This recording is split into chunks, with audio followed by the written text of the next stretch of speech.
All right, let me just make sure that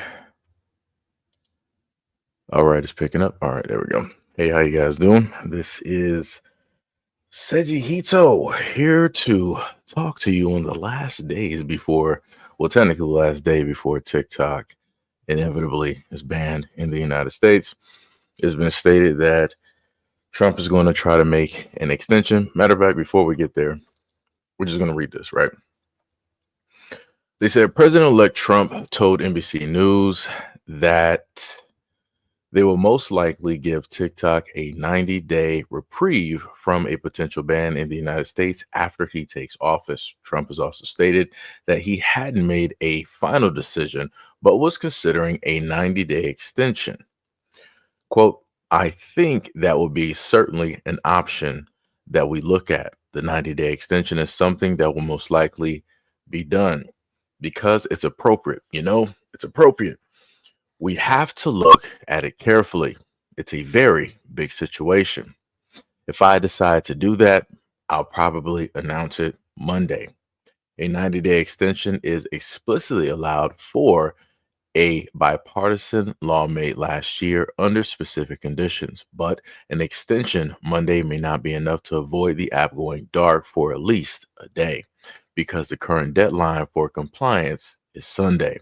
The fate of TikTok is one of the subjects that has consumed the final days of the Biden administration, and many of the app's millions of United States users are eagerly awaiting the resolution. The Biden administration has repeatedly stated that it does not plan to enforce the law, and the responsibility is placed on Trump. But TikTok said as of Friday that the White House's assurances may not be enough to prevent the app from shutting down. So we have that at this moment in time. And there was also, I want to state another piece of information. I want to see if I may be able to find that for you guys. I think I actually placed it in a video. But also, if anybody just got here, because I'm not looking at the screen at this moment, let me know how you guys feel about the pending TikTok ban that will take place on Sunday. Let me know how you guys feel about that. Because for me, I'm just like, this is looking pretty bad for a lot of content creators, especially a lot of content creators. I'm not really feeling so bad for a lot of businesses out there, because businesses are businesses. Is more so for the content creators, some of which, or a lot of which, have decided to quit their everyday job once the money started rolling in from the content creation on TikTok in order to facilitate their everyday lives. And now they're going to be in limbo in a sense, and lose out on that potential money. The other thing that I wanted to list is this. Let me see if I can put that there. Right. So this is just make sure we got this in the fullness. Okay, there we go. So this is the TikTok policy statement on possible shutdown. The statements issued today by both Biden White House and the Department of Justice have failed to provide the necessary clarity and reassurance to the service providers that are integral to maintaining TikTok's availability for over 170 million Americans, unless the Biden administration immediately provides a definitive statement to satisfy the most critical service providers, assuring non-enforcement. Unfortunately, TikTok will be forced to go dark as of January 19th. So again, I want people to understand, because I've had to try to reiterate this quite a few times. Anything that has been taking place at this moment in time has been due to the Biden administration. You've had a lot of people over the months, especially back in December, that felt that as soon as the election was done, that the changing of guards immediately took place, immediately happened. It did not. So anybody who voted for the Biden administration, and you also love, and you are on TikTok, you are a content creator, this is exactly what took place. This is what happened. The Biden administration was like, hey, we're just going to let this go through. We're going to let it happen. And here you go. So instead of them trying to ban a lot of the other apps, which may be causing problems with, let's say, minors or, narcotics trafficking, things of that nature, right? Things that are very illegal, things that are very detrimental to the United States, to families. Instead of them trying to go at those things and attack those situations, you literally have both the Democrats and the Republicans across the board decide, hey, we have to get rid of this. This is this is about national security. And this is what they told people. It's about national security. They told people that, hey, we're doing this because we care about the American people. We care about the fact of where your information is, in a sense, going and how it is being handled. When realistically, as I told people before, all this is about, seriously, is control, right? Yo, Bushido, what is up? You said, what's up? That's bad for a lot of people who have made TikTok their bread and butter. I was told the son of Isaac Hayes is creating an app similar called Fanbase. Yeah, I was on there. It's not, in a sense, really moving like you thought it should be or that it would. And I've covered Fanbase before, about probably like a year plus ago. And along with some other apps or websites as well for, black people, black content creators, all of that stuff, before any of this was, really a conversation. And the reason that those apps are unheard of and the reason why those apps are not moving is because black people refuse to support and move those apps. We will tend to support and provide all of the energy and necessary content for other people's apps versus doing that for a space that we can call our own, somewhere that we can actually have control over the content and how everything is taking place. But also at this moment in time, you have a variety of apps that are popping up at this moment in time, one of which is a work in progress. I'm not sure when they're going to start up. I guess they may start up. I want to say, let me see if I can check if they have a date. I guess they may start somewhere after TikTok is done with in the United States, I guess, or they may start somewhere in February. But yeah, there's quite a few apps directly out there that's come up in order to try to fill in the void or that gap dealing with TikTok. And they've also stated that they are advocates of content creators having full control over their content, and they talk of royalties and all these other things. But as of right now, all of that stuff is up in the air up until things actually get going and people can see how those are going to work. So what I'm going to do right now, hold on, what we got? Kevin S. King said, no, not this time. The China is an issue. I've worked in defense and intelligence. TikTok is a problem. See, this is the problem. I get what you're saying. I get what you're saying. You're saying China is a problem, right? This is the problem that I have for anybody that says that China is a problem. If you have a cell phone, if you have an Android or iPhone, guess where that's made? That's made in China. The microphone that I'm talking to you on is made in China. The PC that I'm currently using at this moment in time is made in China. My PlayStation, more than likely the parts from my Xbox, along with my Nintendo Switch, all of those things are coming directly from China.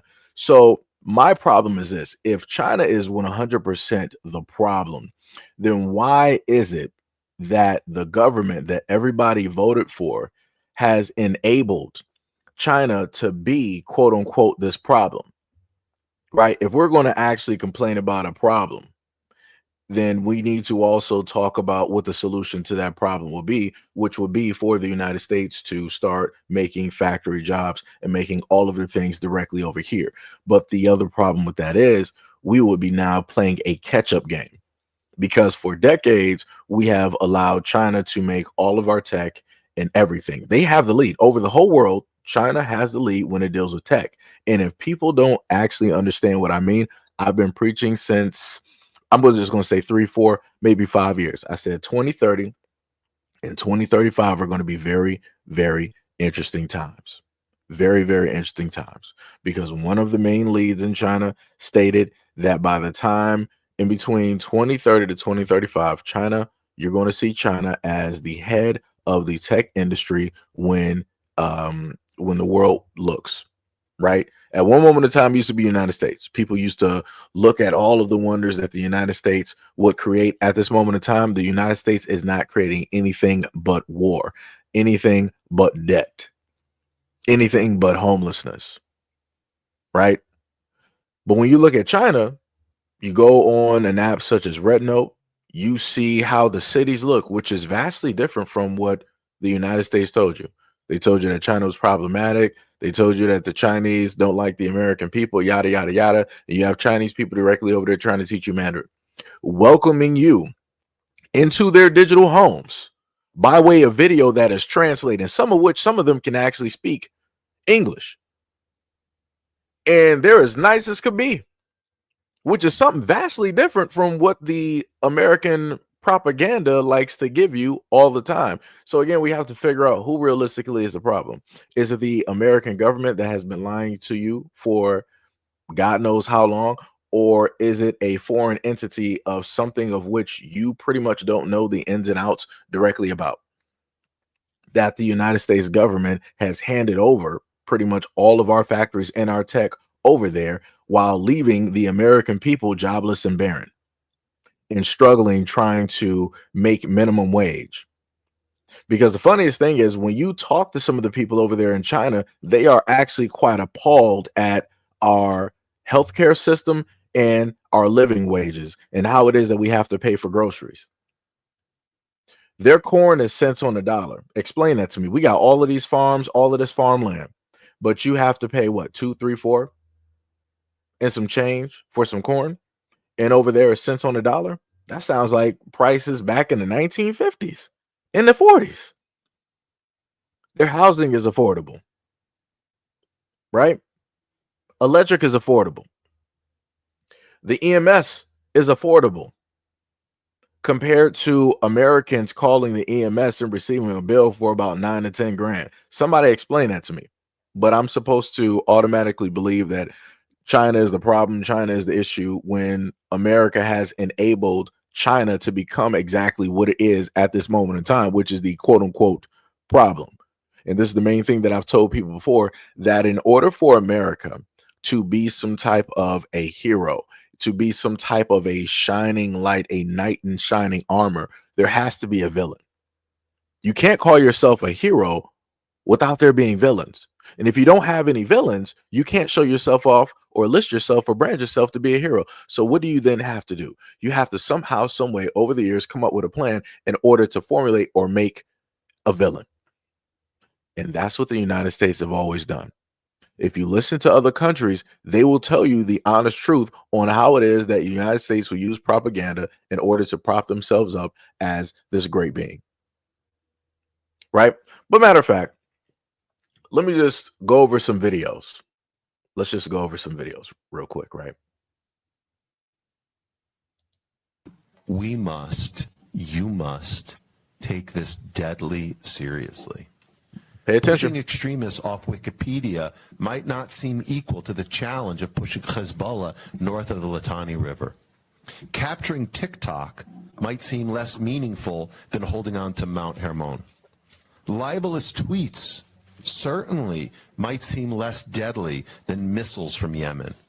But this is urgent because the next war will be decided based on how Israel and its allies perform online as much as offline. So he told you. He himself stated that TikTok is a problem, that TikTok needs to get captured because the brand new future that is going to take place, because information cannot be disseminated the same way that has always been, such as, let's go back in the day, it used to be newspaper, right? Before then, it used to be radio. I'm sorry, newspaper, and then radio, and then television, and now we're in the internet, right? You have the internet, and now we're in a straight digital age, right? So we upgraded from the internet. And he's basically telling you that, hey, in order for us to get across a narrative or story, we have to capture these areas of which people are able to broadcast and disseminate certain informations. We have to be able to control that. So if we don't have control and we can't push or put a certain narrative out there, then guess what? We have a problem.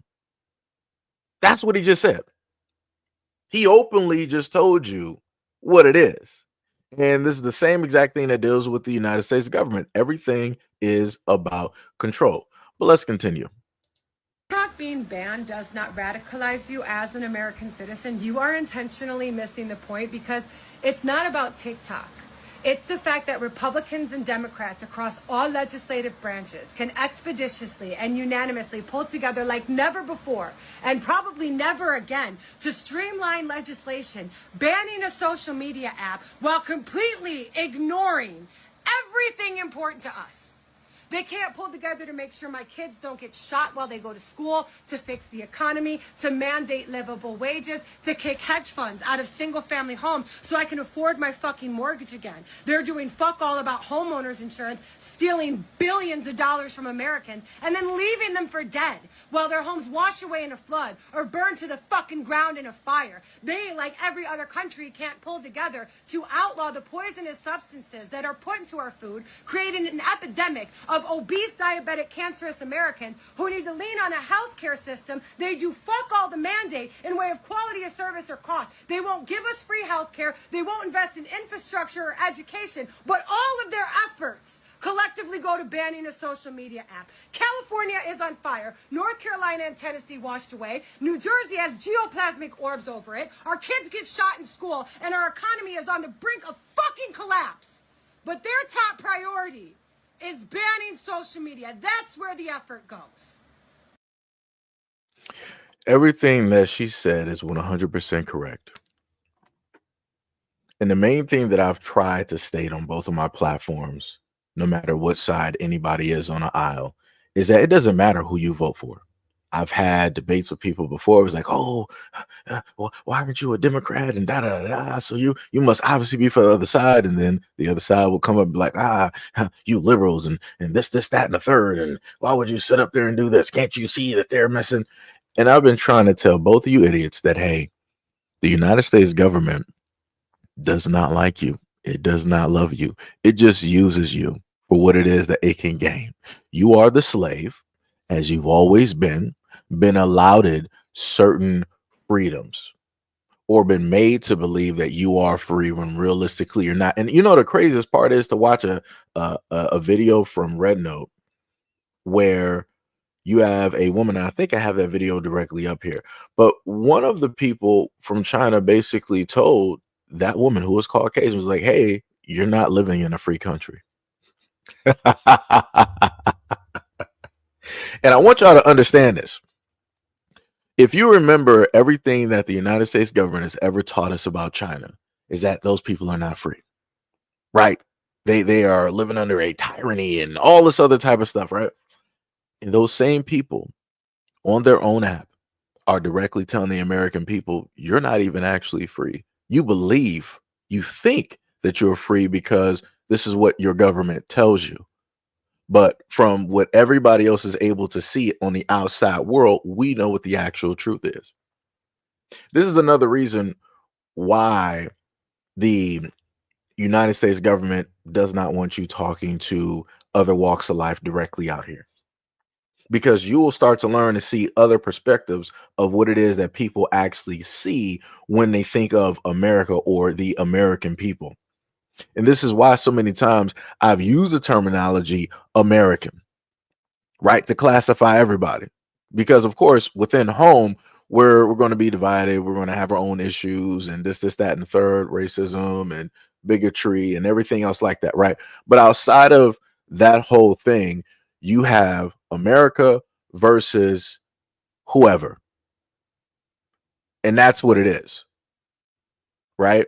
And then if you want to take that a little bit below the whole America branding, you can just deal with the classism, and everything else falls below it.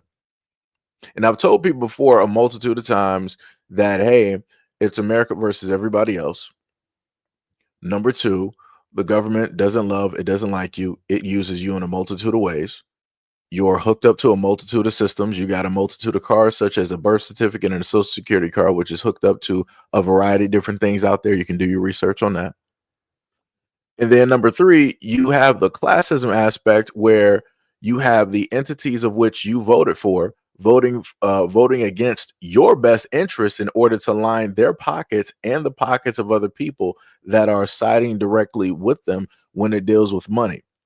Everybody is making money off of you but you. Why? Because you're a slave. So for the white people out here that always come to the platform that want to have something to say, you're a slave. For the Africans and many other people from the islands that want to come over here and they want to laugh at black people, ha ha ha ha ha, you guys aren't smart, you guys don't take, the opportunities, you're a slave as well. To the Asians, to the other Europeans, to anybody else that comes directly over here and laugh at black people, all of y'all are slaves up until America doesn't need you, and then they're going to deport you right back to wherever your visa came directly from. But like I said, people don't understand up until they're made to understand. This is why at this moment in time, you have a lot of people that were quote unquote illegal immigrants. They are actually freely going right back across the border to their homes because now it's showtime, because Trump is now about to be in office and they know exactly what that means. So this is why you see a lot of people quieting down online. This is why you don't see so many people wanting to posture and wanting to let it be known like, oh, they came here, they did this, they did that, because if they do, ICE is coming for them. But that's a whole different conversation for a whole different time. Let's continue with these videos.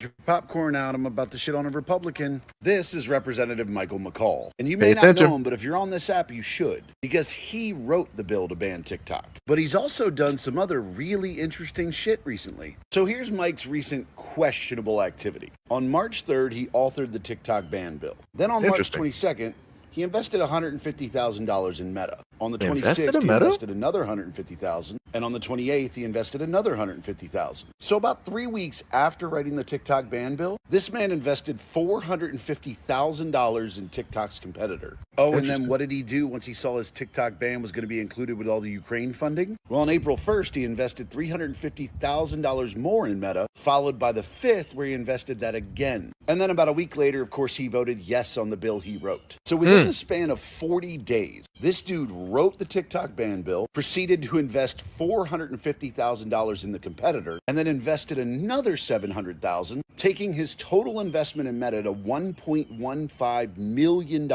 And then he voted yes. Now, obviously, the word most people are using here is suspicious, but the word we should be using is criminal. This man wrote the fucking bill to ban TikTok, proceeded to invest more than $1 million in its competitor, whose stock will skyrocket if TikTok actually gets banned, and then voted on the bill to ban it. Are you paying attention yet? So did anybody paid attention to that? At this current moment in time, Meta is actually, I'm looking at the stock, right? And it says worthwise, Meta is at $612.77 USD. That's currently where it is. I remember when Meta was actually a little bit cheaper. Yeah. I remember, back in 2020, Meta was actually $179. And steadily, Meta has been climbing directly up the charts. And I want to say more than likely, especially climbed up the charts when it acquired IG. But during 2023, it went down to $111. And now today, it's worth $612. I can only imagine after the ban, give it about a good week or somewhere, after, Trump gets in office, the ban is official, which is Sunday, we'll watch the stocks move and see what transpires. I can only imagine how a lot of these government individuals that people voted for are going to, make out like fat bandits. I can only imagine. Just imagine that. You have people that you voted for, a Republican, and I know I got some Republicans here. Y'all voted for this guy And he decided that he knew he had this will be in a sense called insider trading, right? He in a sense knew that TikTok was going to get banned. He knew that everybody was going to vote to ban this. So he decided to put money directly on the table because you're going to put money on what it is that you know you're going to win, right? The house always wins. So if he decided to put money directly on this, knowing the fact that TikTok is going to get banned, how many Democrats do you also think did the exact same thing? So again, you got Republicans and Democrats who are supposed to hate each other coming together to battle this big bad tech baddie and take it down because it's corrupting the American people. Interesting. They're going to take down something that they're also about to profit from. You know what this also reminds me of? I know some of you guys may not have been there at the moment, but I was there during the pandemic when the whole fiasco with GameStop was happening. And the hedge funds were playing their little games with the stocks, with a variety of stocks, actually, but especially one of which just so happened to be GameStop. And I watched as everybody that was normal, I'm an everyday person. I had, a little bit of stocks in GameStop, and ordinary people weren't able to cash out. And I'm like, that's weird. Like, why can't we cash out? Robin Hood was like, hey, guess what? We're going to sit up there and stop all sales at this moment in time. So you guys are going to have to sit on that L. But while all the normal people sat on that L and had to watch all of that money wither away, you know who was able to profit and make big? People in the government, the hedge funds. They were the ones in the background still making money while the numbers were fluctuating, going down, going left, going right, going up, going down. And all of us normal people were sitting there just watching as our money and our stocks got poorer and poorer and poorer as they got richer and richer and richer. This man literally just told you this is, in a sense, the exact same thing. How is that the exact same thing? Everybody who was a TikTok content creator was able to profit. They were able to make money. They made a way for themselves away from the American system. This is the exact. Let me correlate this, right? So that people can actually understand. When Black people had issues in this country where the white Americans did not want Black Americans to be with them, aka segregation, Black people are like, okay, no problem. We're going to sit up there and we're still going to be in the same state, but we're not going to bother you. We're going to make our homes away from you. We're going to have our towns and our cities. You're not even going to really know that we're there, right? You're going to have your side. We're going to have our side. That took place. That happened. But even though that happened and they listened to what it is that the white Americans told them, the white Americans still found a way to have a problem. And when they had a problem, they decided that they wanted to burn down all of these towns and all of these cities because they just had a problem, just because they wanted to. And they were behind it. And also the American government was behind it. And not only the American government, but also the mainstream media as well. Same thing is happening here with TikTok. The American people, just like the Black people before them, found a way to get away from the government. The government told you what? Hey, we want you to be separate from us. We don't want you to be dependent. We want you to be able to pull yourself up by your bootstraps. And many Americans did. But you know what the government didn't like? They were like, you're making a little bit way too much money.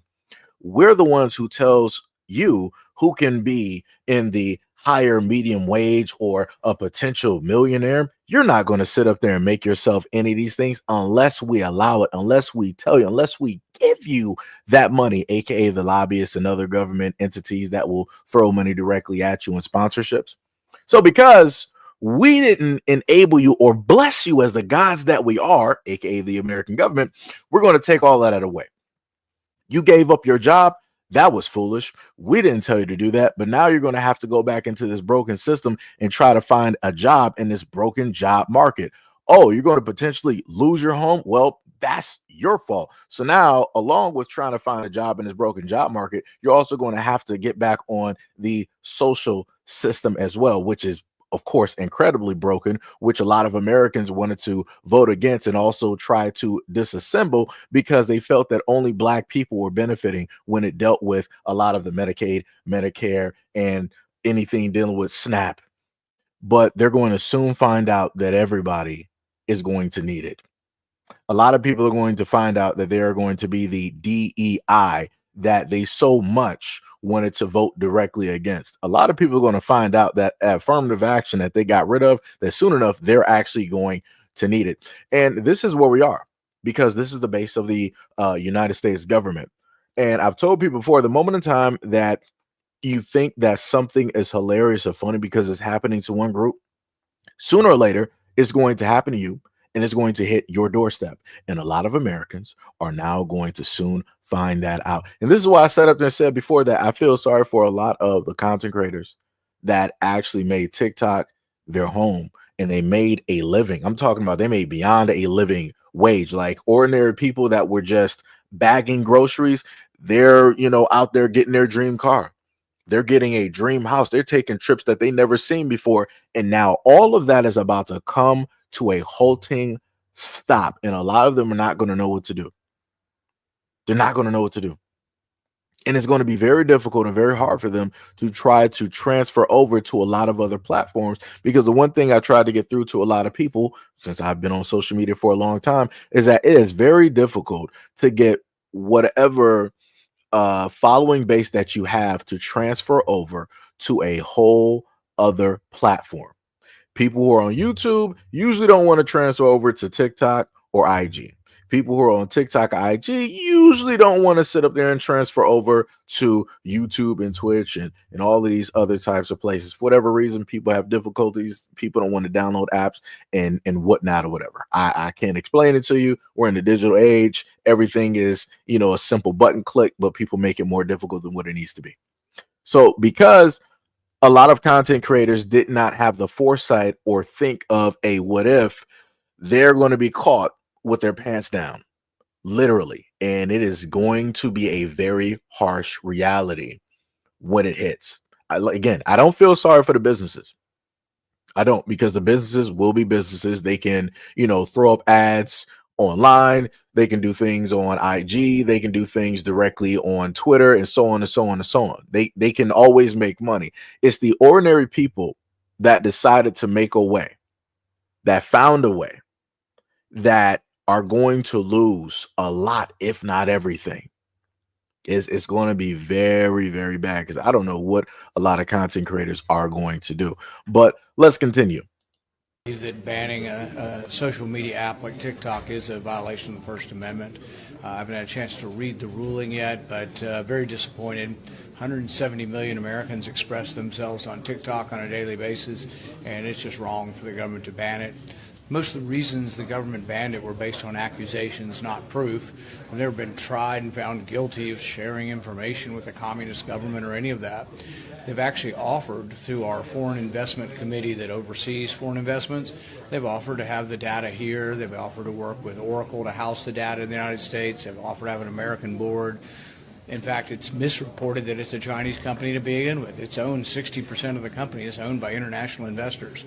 But disappointing. I don't think the battle's over yet, though. I'm hopeful that President Trump, in coming in, can have some ability.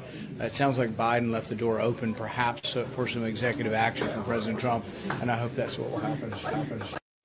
So let's go back to some of the information there. Let me see if I can pull that back there, right?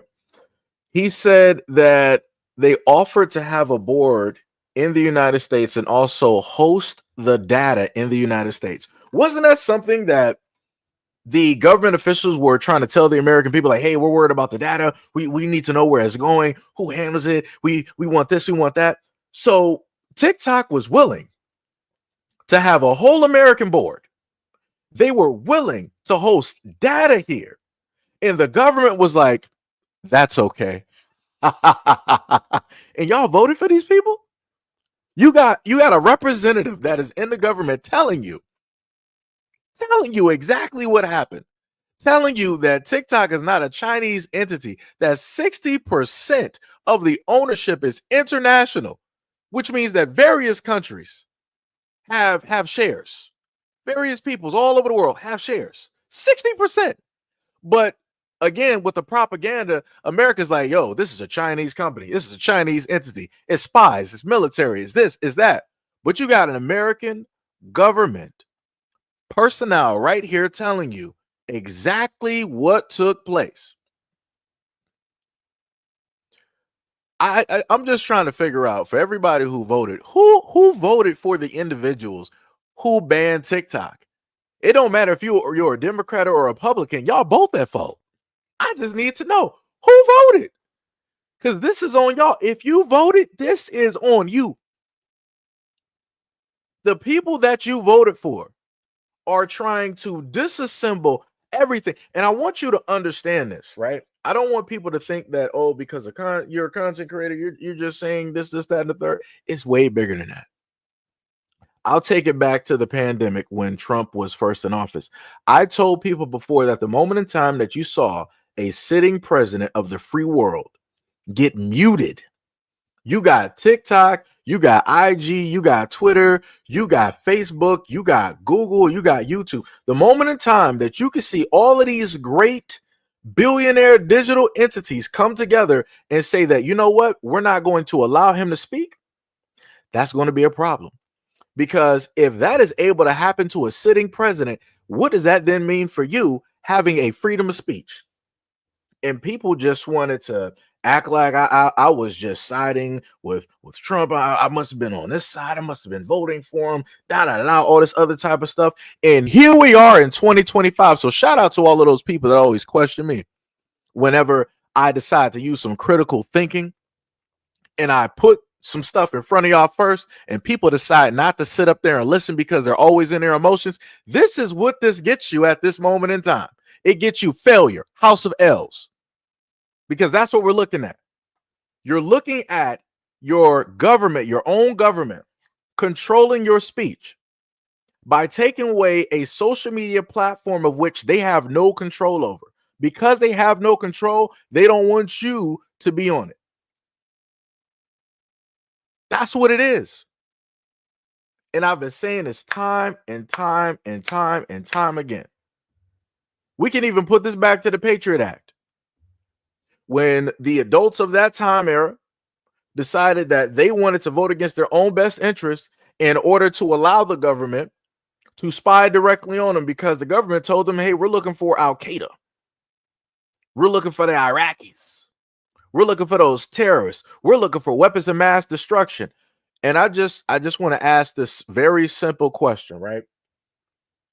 I need somebody to factually tell me at this moment in time, what are we at right now? It is 2:52, Saturday, January 18th of 2025.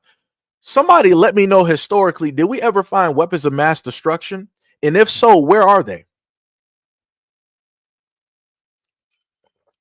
Let me ask that question one more time. Did we ever find weapons of mass destruction in the Middle East?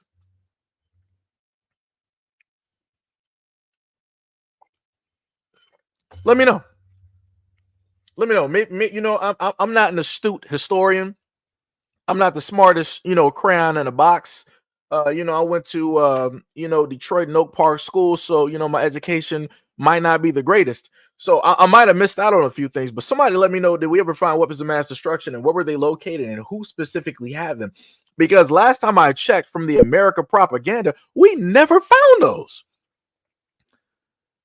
Even Bush Jr. during the time, as I showed y'all a video, he joked about it. It said that those weapons of mass destruction, they got to be out there somewhere. And he's laughing at a dinner, while the people that voted directly for that Republican sacrificed all of their families and all of their kids to a war that was directly about oil. But yet they use propaganda in order to get you to sacrifice yourselves willingly. Another tool, because again, I was around during that time, that they also used was video games. Remember how the United States government told you that video games are dangerous and we need to get them out of the hands of our kids? The United States government used Call of Duty in order to get more young men to enlist into a senseless war that was not even needed. But I guess they forgot to mention that one, because I remember seeing a lot of those entities up there, and I remember seeing a lot of those commercials where they would happen to show kids playing Call of Duty, and then they would move it from Call of Duty to them actually being on the field. to try to make it seem like, instead of just playing a video game, why not actually do it? They literally did that. But they're trying to tell you right now that video games are very dangerous, even though they use that in order to get your sons over into a war that was not needed. Crazy work, though. Again, American propaganda. But people don't want to pay attention. People don't want to pay attention, and you still have a lot of people that believe that the United States government has their best interest at heart. Since when?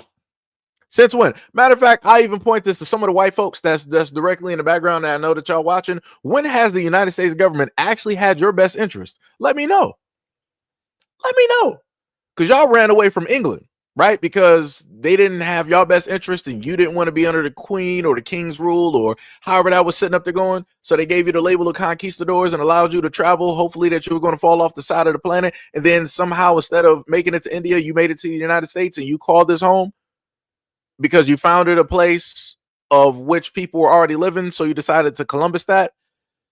And as the pilgrims and the pagans that you were, you decided to slaughter all of the indigenous people here. And then after you slaughtered them, and they were the original inhabitants, they were the original Americans, you decided by way of your own book, by way, what was that dictionary that I got? A 1580-something dictionary, where it said that the original people, the indigenous people, were actually the Americans, the copper color folks there. And then secondly, for the other part of the definition, you then took over that branding after those indigenous people were no longer there, right? And y'all also did that by way of the Dawes Rolls and becoming $5 Indians, because a lot of y'all, if any of y'all, don't even really have Native American blood, but you say that you do, so that you can keep hold of the land, just like the United States government keeps hold of land that still is not theirs, nor did they want to pay reparations for at all. And we can keep going with that land stealing thing all the way up until this day, but I'm not going to do that. But the main point is, for the white people out there, when has the United States government actually been really fully for you? When have they actually really cared? Because last time I checked, back in the 1900s, right? Didn't the United States government tell you to give over your gold and your silver because they needed it for war? And if you didn't hand over those items, weren't they going to jail you? Like I said, I might not be the greatest historian buff or whatnot or whatever, but I can recollect that the United States government told you to give over all of that. And then, correct me if I'm wrong, at one point in time, the United States money used to be actually backed by gold, which is a precious metal, which is something that is of the earth, right? Which has an intrinsic value. And then for whatever reason, they decided, like, we don't need to back this anymore. So it's pretty much bubblegum wrapper. Matter of fact, no, we're not going to make it bubblegum wrapper. We're going to sit up there and back it up by petrol, right? So that would mean that the United States government would then have to make dealings with the Arabs, because the Arabs have all the oil fields and all this other type of stuff. So they're basically in cahoots when it deals with the United States dollar. And because the United States is enabling or allowing somebody to technically have power or control over the dollar, that means that they can potentially bring it down if they want to, because we don't actually have a real backing for it. Then it also goes back to Gaddafi, who wanted to come up with the gold dinar, but then Gaddafi, for whatever reason, was found to be an enemy, and then he was eradicated, and then the gold dinar never took place, and the gold dinar was going to be used in order to make trades when it dealt with the world. And if you wanted oil from them, then guess what? You were going to need gold to make that trade. But you know what happens? You know, the funny part about that, the United States doesn't have any gold. Color me surprised on that.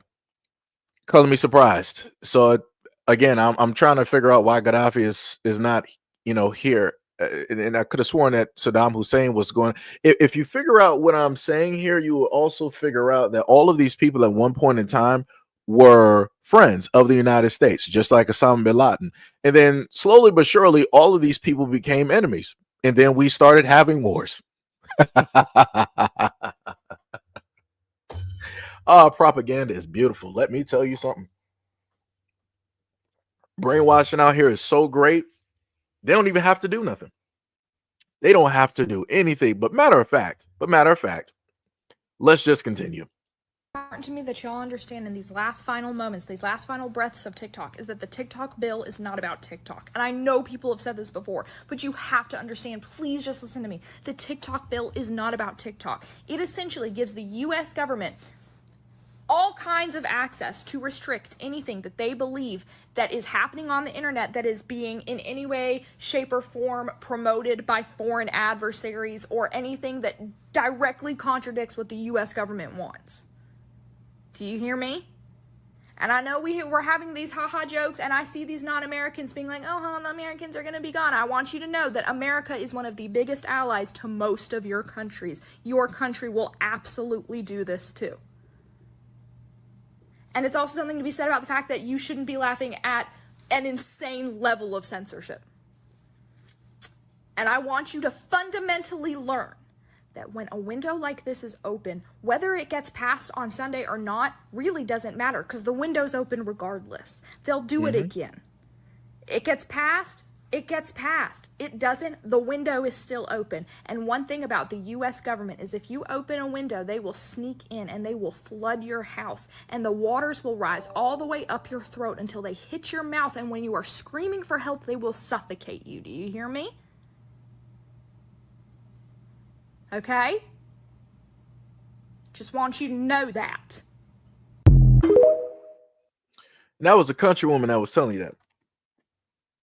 She specifically told you, and this, again, like I told most people before, in order for people to believe me, I tend to think that you would need somebody that is Caucasian in order to tell this story. And you have been looking at a variety of Caucasian people tell you, both male and female, tell you exactly what it is. The main theme of this is control.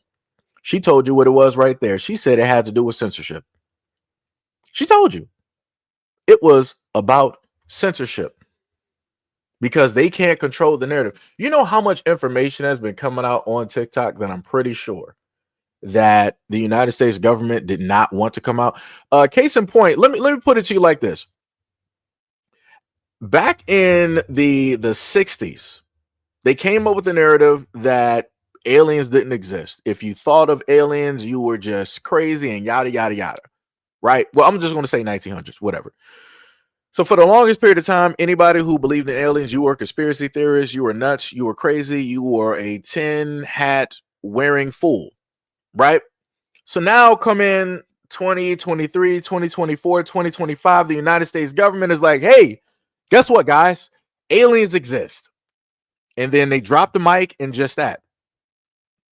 It was like, hey, you don't believe us? Aliens do exist. We're going to list you all of these videos from our aircrafts. We're going to list you some of these conversations. Drop the mic. They were like, hey, you still don't believe us? Aliens exist. We're going to have government talks directly about this, where we're going to have senators and so on actually question people about, these aliens and da-da-da, and it's going to be open and you can actually watch it. And the craziest part that actually took place is that nobody in the United States actually cared. Think about that. They literally told you and gave you the information telling you that other life forms exist both outside and under our waters, and nobody batted an eye. But if you would have put this years prior and somebody, some random lunatic would have came out and said this exact same thing and a video would have went viral, people would have been scoffing. People would have been laughing. People would have called him a nut job. But magically, when the government tells people, it's like, okay, it's just another Tuesday. And I'm like, so you're not going to question if the government lied to you for decades that aliens didn't exist. What else is the United States government lying to you about?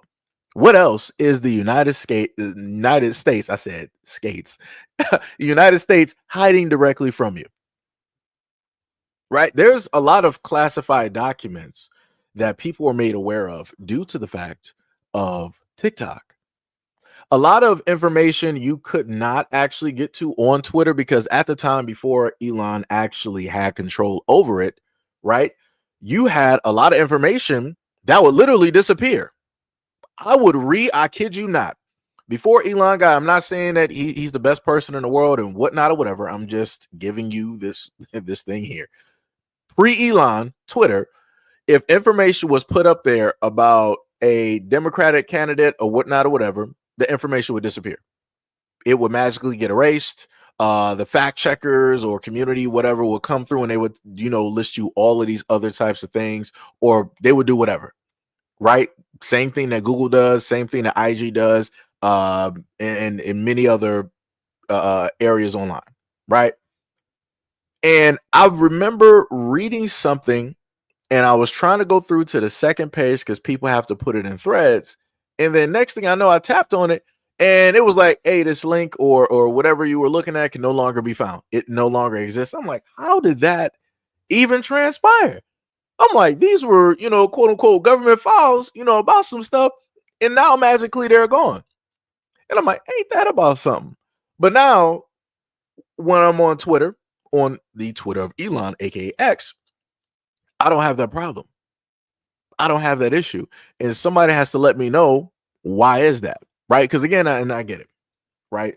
People have told before, like, hey, you shouldn't be sitting up there worshiping he's no better than nobody else.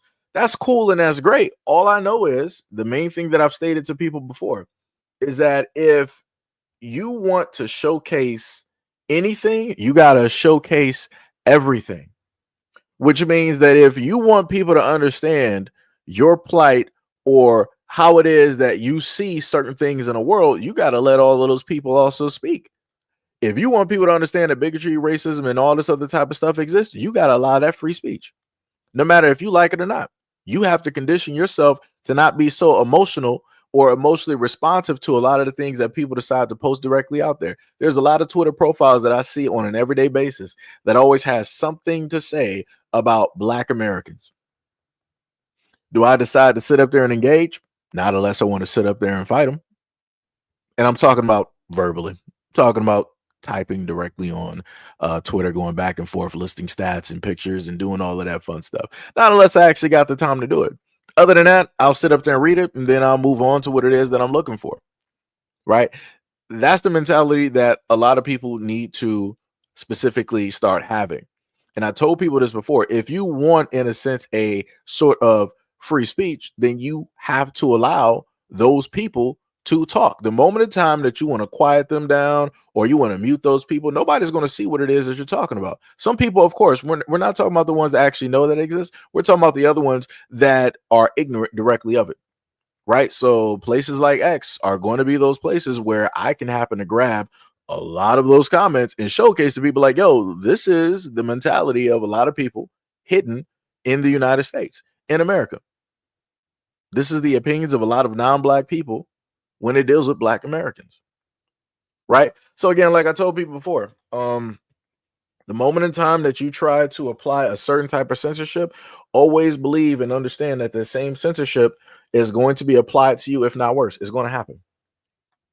Like I said, it is a very delicate balancing act, because once you start doing that censorship type business, that is a box that you cannot close. That is a Pandora's box, I'm telling you.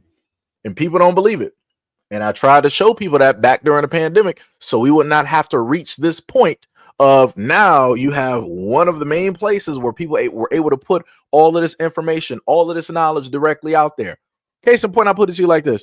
Anytime that there was civil unrest in another country where they actually had a blackout, I've seen too many times where areas in Africa were having civil unrest and they had blackouts there, but because those people had cell phones and they had links to TikTok and Twitter, they were able to get information directly out. Now, just think if the same exact thing happens now one of those windows, one of those avenues that people would use to get that information directly out there is closed, right? America's not going to be able to access that. If you do, like they said before, you're going to face penalty or fines, if not worse. And this is the United States government. This is the whole of the United States government, both Democrat and Republican. So again, to anybody that thinks that one side is better than the other, they're both for the devil. How about that one? You voted for a devil that you could see, and then you voted for a devil that's always in hiding. But they're both the devil at the end of the day. How about that one? Because I always got tired of these arguments throughout the years where people would try to side Democrat, Republican, Democrat. And I'm like, you guys are fools. This is like dealing with Crips and Bloods. What are we doing? What are we doing? What are we doing? Both sides are taking out people in the community. But you think one is better than the other because one is giving you slow poison versus the other one handling you a full 7-course meal. At least on one angle, you can actually see the poison that you're getting. You can actually decipher, like, okay, well, maybe I don't want to fully be poisoned, but yo, this turkey leg actually looks pretty good. Matter of fact, let me get another side of that poison. Let me get some stovetop stuff from. Oh, let's throw on some gravy. Oh, they got some cranberries. Throw that up on there too. Right? But like I said, it's all poison at the end of the day. But because of the propaganda, because of the psychological warfare that's been going on for so long in the United States, this is what it looks like. And you have the United States government literally showing you and treating you like children, where they're censoring you. And it's like grown adults don't understand this, that you have other adults treating you like a child, telling you what it is that you can and can't do. But yet these are the people that you voted for, the same people that are stealing money directly from you and making you poor and making you more dependent on the United States government, which is crazy. They're taking away your homes. They're taking away your bank accounts. They're taking away your loans. They're taking away your kids. They're taking away your health care. They're taking away your Social Security. They're taking away your investments. They're taking away your money. They're taking away your food. This is crazy. This is 100% insanity. 100% insanity. And then people had a problem with me when I told people, like, hey, how about for one election, you just don't vote because the Electoral College has got it. And I told people that openly. I told people, like, hey, I'm directly out of this race, irregardless of the comments that I got where people were 100%, oh, I got to figure out if he's Democrat or Republican. I need to know. Well, if you actually listen to me talk more times, you would actually have known this years ago, but people don't want to listen. People actually don't want to sit through the videos. And the main thing that I told people before is that when Biden got into office, the Electoral colleges literally got online and they were like, hey, everybody, shut up. Biden is the president. That's it. We're the end of discussion. It doesn't matter how you voted. We say that he's the president. He's the president. That's the end of discussion. And you know what happened online? That was the end of the discussion. And nobody batted an eye for a second time. And I'm like, you have to be kidding me. All the time that I see people losing their mind, losing their marbles over information, the Electoral colleges came out and told you what it was. They told you that they are the end all to be all when it deals with voting. Letting you know the propaganda, letting you know that voting is a facade, that regardless on if you vote or not, whoever they want to be the president is going to be the president, which means that this is already pre-planned, which means that them going through these debates, it's all a game the whole time. It's just made to make you think that you even have a part to play in this. Matter of fact, let me take this a step further for anybody that's a sports fan. If you watch a lot of these podcasts with a lot of the guys who are retired that are no longer in the NFL, no longer in the NBA, I've seen so many podcasts over the last 5 years where these retired players be like, yeah, we get scripts. They tell us when to get injured. They let us know these plays and whatnot or whatever. This is what we practice. And I'm like, so when this was mentioned by all of these sports players, nobody batted an eye, nobody, realized that sports is fake. Because I heard all of my life that people said that, oh, wrestling is fake. Don't believe in that. It's fake, it's fake, it's fake. So I'm like, okay, so if wrestling is fake, doesn't that mean the rest of sports are fake? And I got silence. So now when you have all of these ex-players coming out and telling you like, hey, all of this stuff is scripted, I'm like, ooh. Why ain't nobody screaming? Why ain't nobody hollering? Because everybody wearing a lot of these jerseys. Everybody support their favorite team, and they really feel that, oh, yeah, they're going to make it to the Super Bowl. They're going to do this. They're going to be doing that. And then when they get knocked out, or then when they don't make it, or they lose by overtime, people want to sit up and get frustrated and mad. You're getting frustrated and mad because they are literally, you're watching a Shakespearean play on a stage. That's it. And then to make it even larger, you got the racketeering that is going on by these sports teams, by these refs, by the heads of these stadiums. Then to make it even worse, you got the casinos that's in on it too. The house always wins. Because not only are they gambling with your money, they're gambling with your emotions. because they know that you have an attachment because it's entertainment at the end of the day, and you're using that entertainment in order to escape a reality. So they're going to make buku bucks. But again, because of the propaganda that's directly out there, nobody actually believes that an NFL game or a NBA game is actually fixed. Nobody believes that. Matter of fact, shout out to who is it? Jake Paul. Shout out to Jake Paul, because he's basically showing you how the game works. And he's doing that by way of boxing.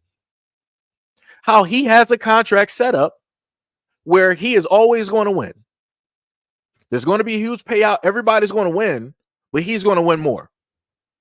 The only losers are the ones who think that the outcome is going to be different. How did that transpire? Let's go back and look at the whole dealing with Mike Tyson and Jake Paul. Even I myself, I'm like, you know what? Even though with the information that I got, the emotional side that is invested in Mike Tyson and watched him over the years, I'm like, yo, Mike got this. He been training, working hard. He shed a whole bunch of pounds. He's going to sit up there and get one to 3 rounds. Mike got him. Even if he is like, in his 60s, 50s, 60s, whatever, Mike got him. Right? That's the emotional side. That's the side that's not thinking with logic. But the logical side knows and has been following the script for the longest time possible, knowing the fact that the outcome is going to be the great white hype, which is Jake Paul. He's going to win because he has orchestrated that, just like Don King has orchestrated a lot of dealings when it deals with boxing. And lo and behold, what started happening? Number one, I think, what was it, Netflix that everybody was watching this fight directly on? They started cutting up. They started having errors and different types of problems, but they were still getting their money because people were locked in with a subscription, and people are like, well, we'd have made it this far. The fight has already started with Mike, so we only missed a few seconds. We could probably hit replay, and we're going to just keep going. And then for certain people, by the time that the fight actually got back going, from all of the ins and outs of the cutting on Netflix, because terrible streaming service, the fight was done. Mike Tyson was looking gassed, which in an article, Mike Tyson said he wasn't even tired. Wasn't even tired at all, right? But when you look on screen, Mike Tyson was looking real tired. He was looking real worked, right? Wary for his age. But people weren't paying attention to the fact that if you analyze Mike Tyson and studied him over the years, Mike Tyson had a lot of openings. He still had the movement. It wasn't the same as, let's say, an 18 or a 19-year-old Mike Tyson, but he still had some swiftness directly to him where he could have caught him and knocked him out. He showed you that with one of his punches that I still want to say that he pulled. It wasn't the full force of Mike Tyson, believe me, because that kid would have been laid out. But it made for a great show because they both got a very nice payday. The main losers in that was everybody that was emotionally attached to anything dealing with that fight.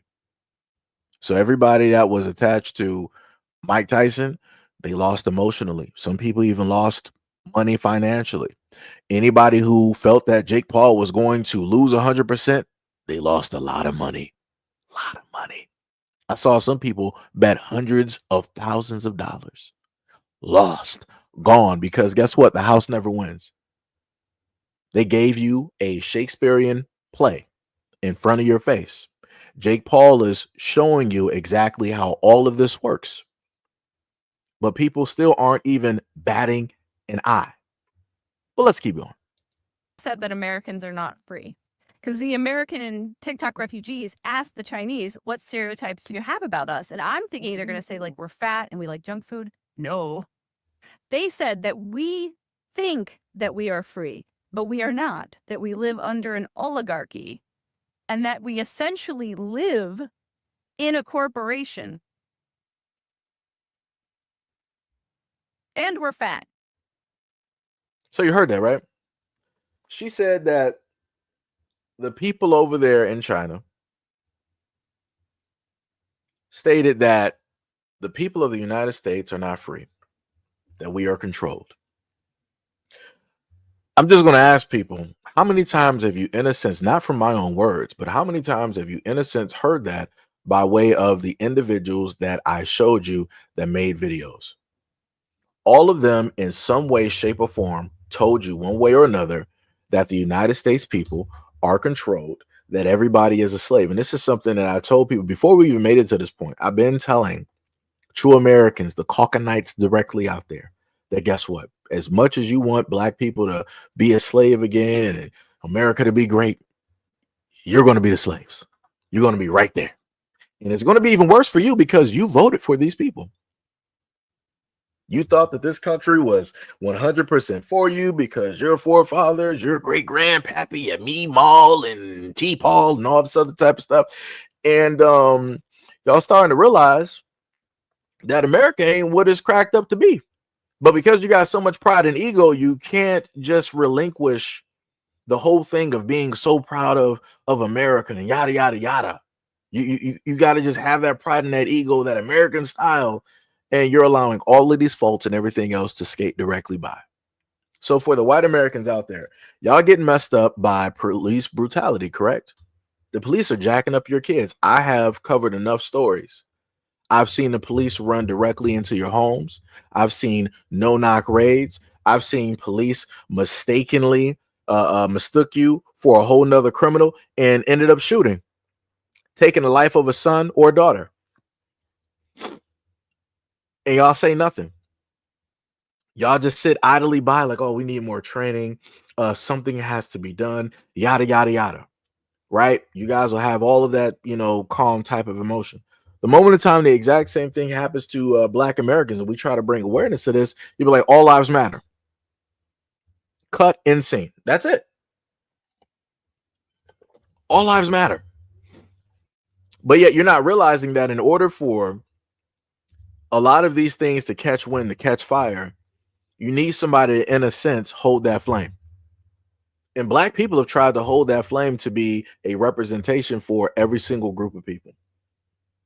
But time and time again that black people try to do this, everybody else fails us. Without a doubt. It don't matter where you're from. You can be from the islands. You can be from Africa. You can be from South America. You can be from Europe. You can be from Australia. You can be from Canada. You can be from Asia. You can even be native. You've all failed.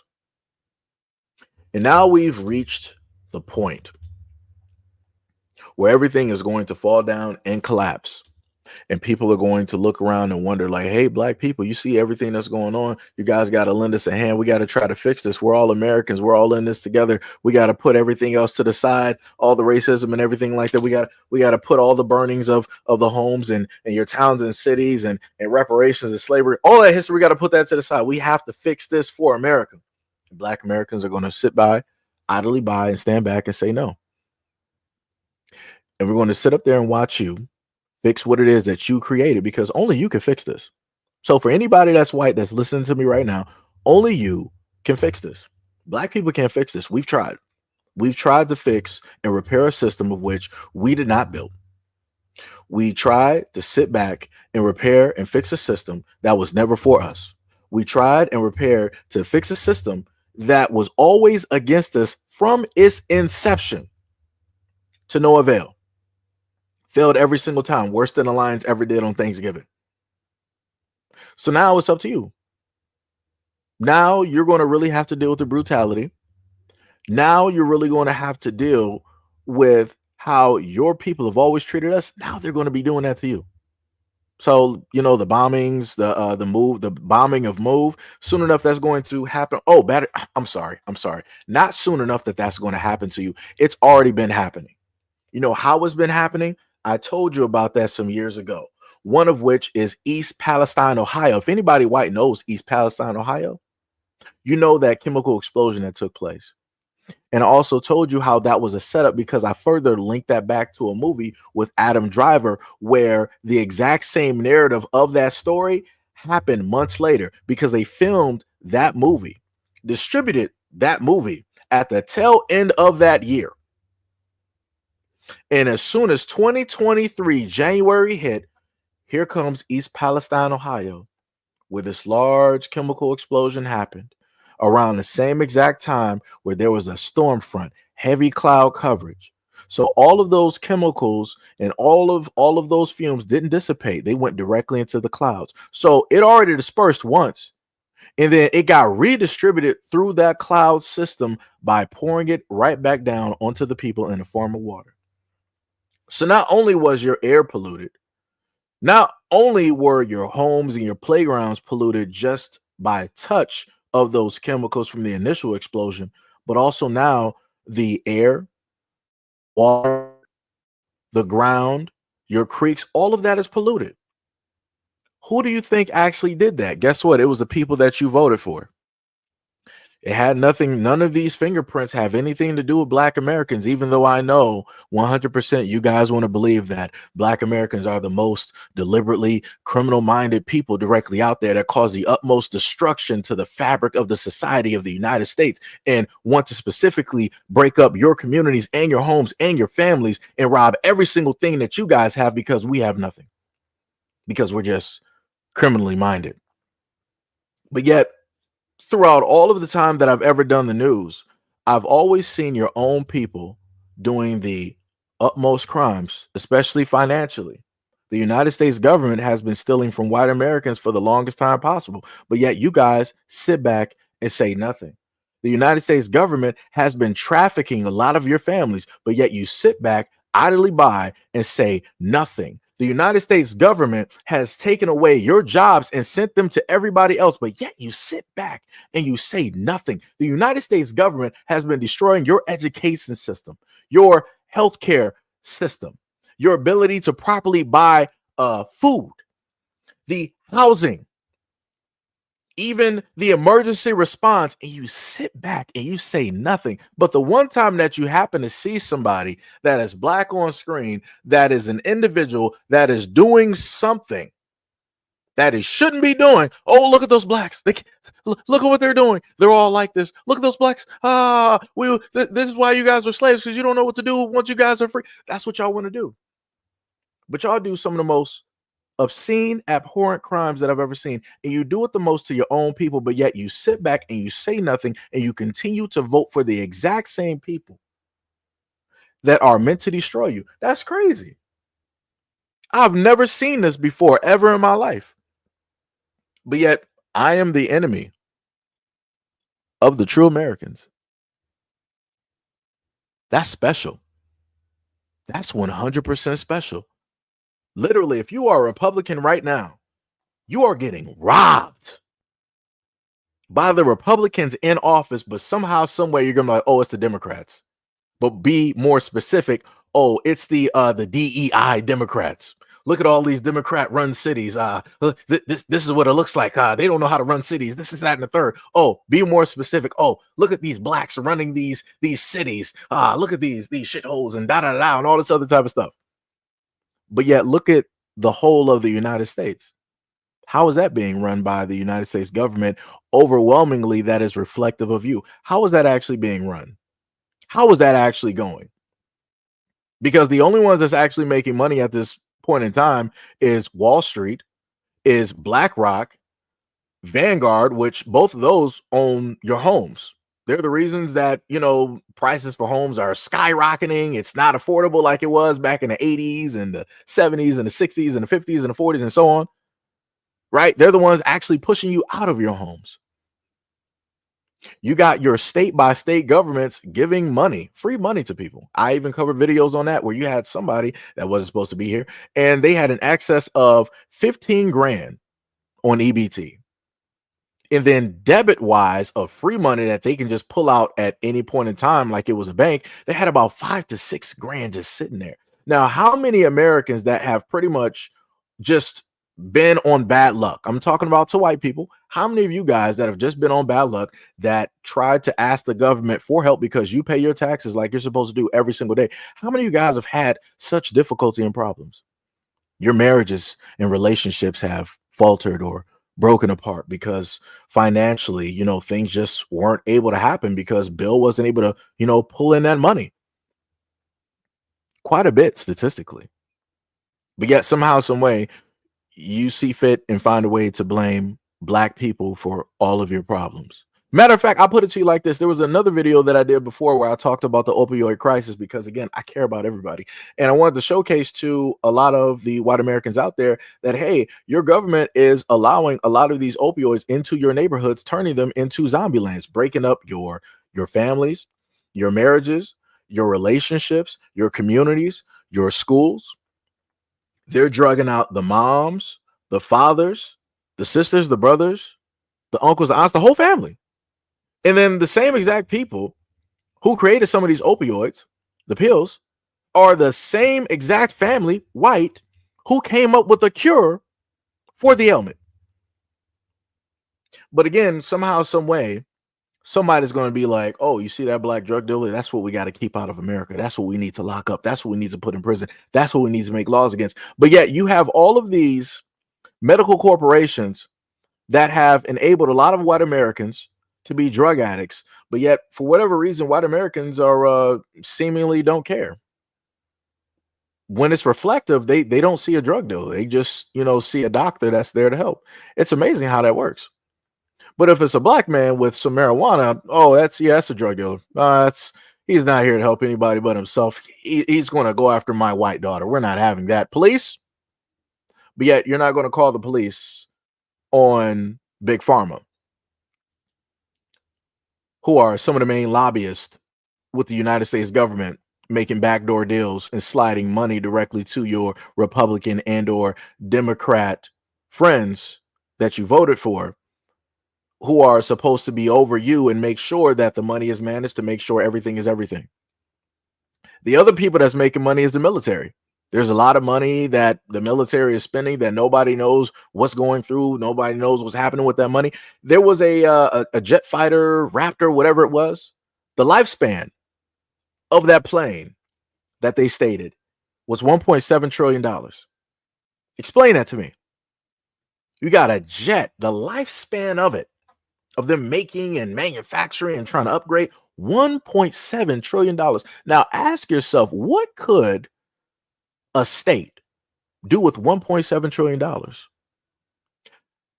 How much homelessness and famine could we eradicate in the United States with $1.7 trillion? How many families could you help with $1.7 trillion?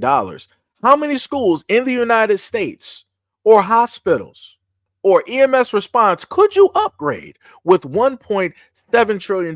How much? How much? Like I said, I'm not a mathematician. I'm not the brightest crayon in the box, but I'm going to go out on a limb and say a lot. Right? But nobody is watching the Watchmen. So whenever we have our tax dollars are being used by the military. The military builds up all of these planes. These planes carry payloads, some of which are worth hundreds of thousands of dollars, if not millions, by way of missiles, bullets, and all this other type of stuff to go to these other countries because there's these quote unquote wars that's going on, or we're the good guys and we're there to back up other people. And realistically, we're not. We're going to try to turn something into a democracy so that it's an easier end for us, so that we can put people directly in debt and also touch their natural resources and potentially get directly to their leaders to cause a coup so we can have further control over said area. It's amazing how a lot of things work, how everybody else is able to make money and profit, but the American people. It's amazing how this takes place and how this works. And again, it's going right back to TikTok on how it is that the United States government is trying to control the information that's being disseminated directly out there to other types of people. And because they can't control the narrative, because they can't control the information, they're going to destroy it, or at least make sure that you can't get to it anymore. That sounds very, very familiar. Sounds very familiar. Like the moment in time that you start getting close to the truth, or you start putting a little bit too much out there, they want to start cutting the cord real quick. So let's just put it like this to all the American people out there that may not even care about social media that much. Who's to say that the United States government, since again, like this woman stated, the previous woman stated that once the door is open, the door is open. So who's to say that after this door is already open and they've already made it this far, who's to say that they won't try to do certain things online, such as like, okay, well, since we made it this far, we're now going to implement legislation that states that if you say anything negative about the government that we don't like, we're going to come and find you. We're going to disable your social media. We're going to fine you. We're going to make jail time possible. Who's to say that that's not going to happen in a possible future?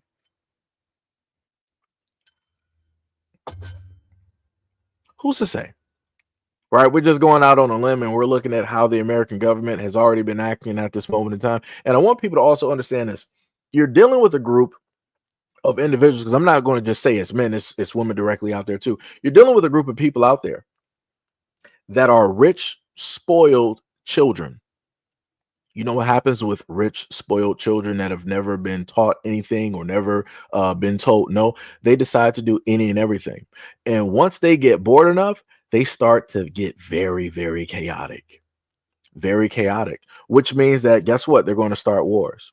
They're going to start things both externally and internally. So this leads me to my next thing to make people understand that at a moment in time that something starts to break out, something starts to happen, I want you to always remember that it's never a external enemy that can bring down a nation. It's always those within. So at a moment in time that the United States government feels that they will lose full control over the American people because they've wisened up, they understand what is going on, there's going to be something that is going to happen, a major distraction. And it's going to be something like you've never seen before. And it's going to catch a lot of people off guard to the point where people aren't going to actually critically think. They're going to go off a straight instinct, straight emotional response. Matter of fact, the emotional response that's going to take place is what has already been subconsciously implanted by way of the advertisement and the propaganda that they have pushed in a variety of media, including mainstream. Whenever you happen to watch a movie where anything is taking place, any serious type of emergency, or the world is collapsing, a nation is collapsing, they always show people in chaos. They never show you people who are actually forming a line, critically thinking, trying to band together. They show people just knocking other people down, trying to rush, trying to rob, trying to steal, burning stuff down, shooting randomly in the air, because they're feeding that to you because they want you to react like that when it actually happens. And 9 times out of 10, that's how it's going to happen. The other thing that I want you to also realize is that America as a whole has never been whole. The only time that America is actually whole and comes together is when it's a time where we feel attacked. Go back to 9/11. That was one of, in a sense, one of the most peaceful times internally for America, because everybody was like, oh, we can't sit up there and do this racism and whatnot game right now. It's like, yo, these people just sat up there and we got to really come together right now. We got to drop all of this other silliness. We got one common enemy. Shout out to the United States government. And that's what happened. That's what took place. Everybody was mad at people over yonder that they never met, never seen before. They were mad at a whole group, either because of the way that they look, religion-wise or whatnot, whatever, because they were told that these were all of the people that did it. So anybody that was Arab, anybody that was Muslim, they were automatically getting all types of hate and all this other types of stuff, even though they did not inherently have anything to do with what took place during 9/11. Crazy how that works. So now, after 9/11, what happened? Everything went right back to normal. People sitting up there hating one another. People like Democrat versus Republican, Republican versus Democrat. People going back to their normal 9 to 5s. People trying to struggle and pay their bills. You got all of these distractions that always take place whenever it is that people get close enough to figuring out that the real problem is the government. Whenever we get to the point where it's like, okay, the government is the one that's, messing up the money. They're the one that's messing up the debt. They're the ones messing up the healthcare. They're the ones messing up the economy, the school system, the response, the food, the air, the water. The moment in time that everybody starts to get on the same page and point their finger at the government, magically something happens. And I'm like, nobody sees this? Nobody realizes this? No, nobody remembers this? Because I could have sworn they told y'all before that $2 trillion was missing. I could have sworn even after that, I did a live stream and a video to showcase that even the Pentagon failed an audit multiple times. Multiple areas in the government failed audits. Somebody has to explain that to me. I'm talking about you got hundreds of billions of dollars missing. Somebody explain that to me.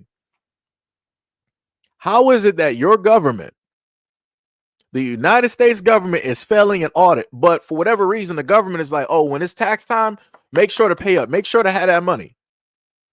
We want everything from the front to the back end. Make sure to have that money.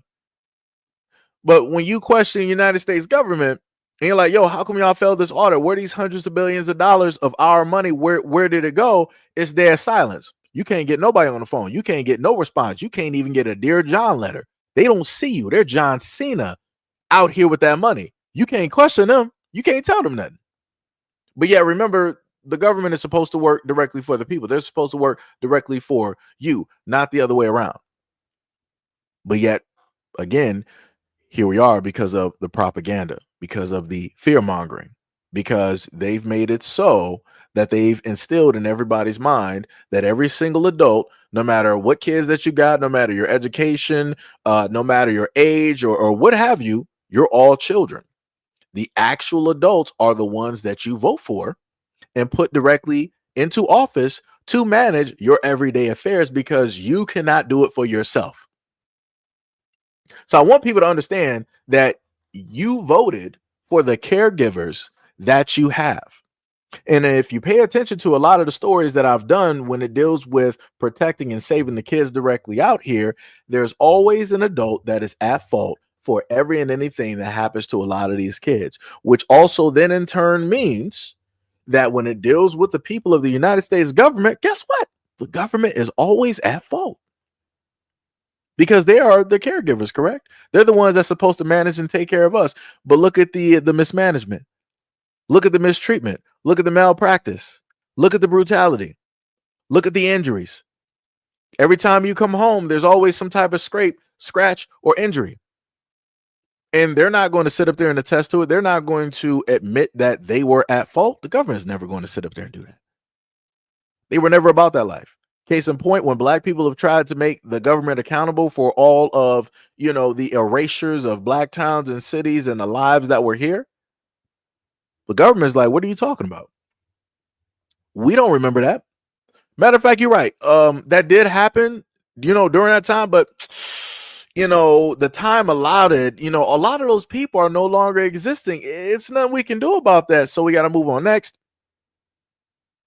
Because people got to understand, every other group that's coming to the United States has received a form of reparations, except for Black Americans.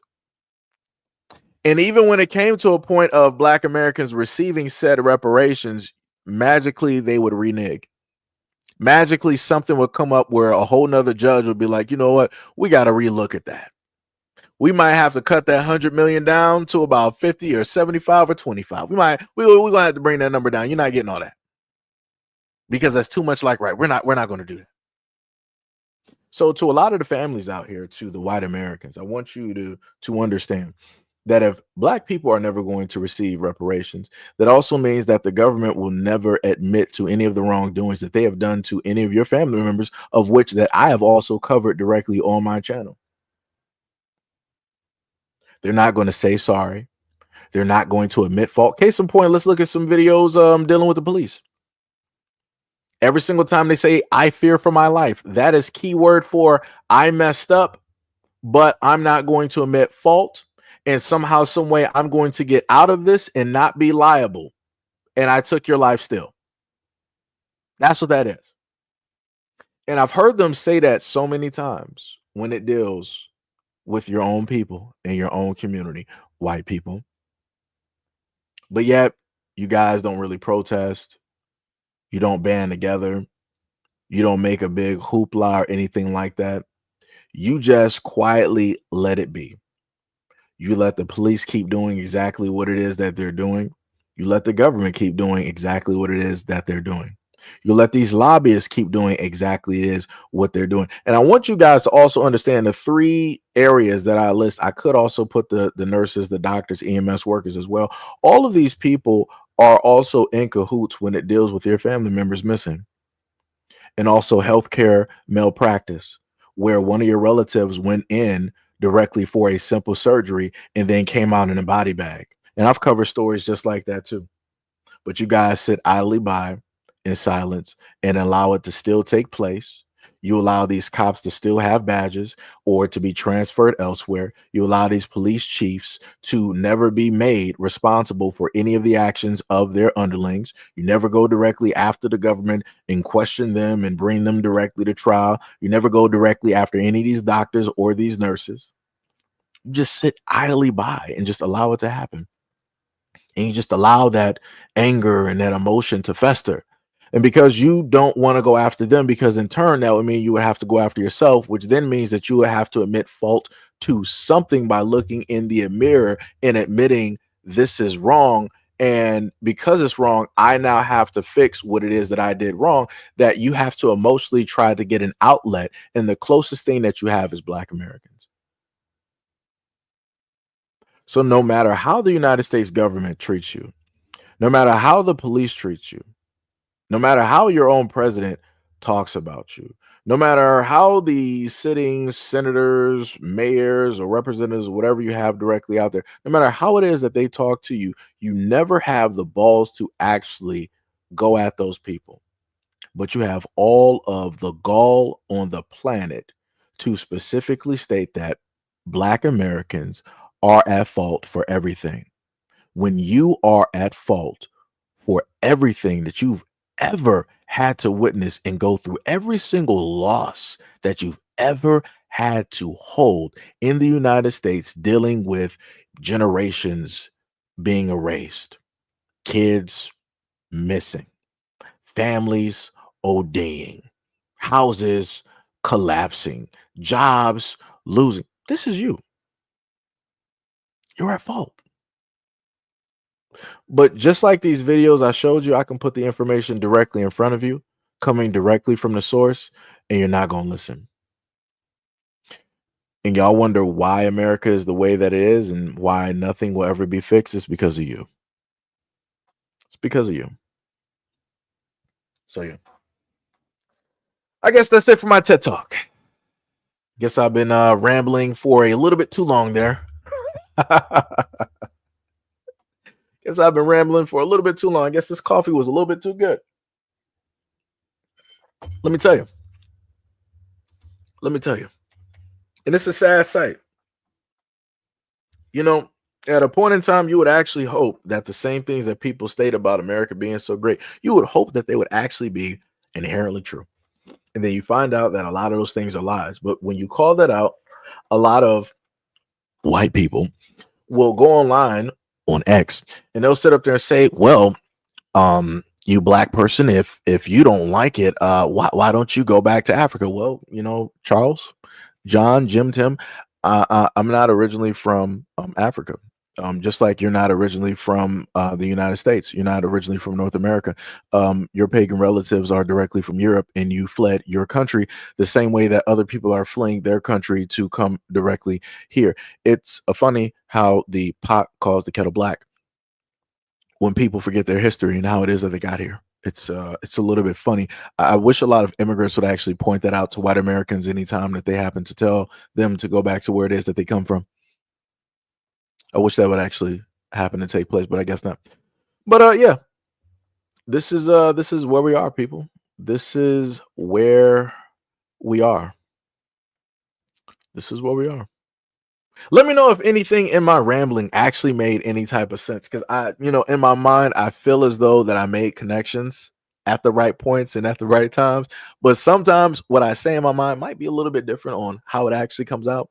You might mess up, on words, pronunciations, and stuff might get caught directly in translation. So I'm not exactly specifically too sure. Right. And again, also want to give a shout out to anybody and everybody that's here at this moment in time. Because normally to this extent, we don't really get this many people in a live stream at one time. So anybody that just joined in and just sitting in the background chilling, not saying nothing, much love, respect, and appreciation to you. Even if you hate my voice in this platform, shout out to you.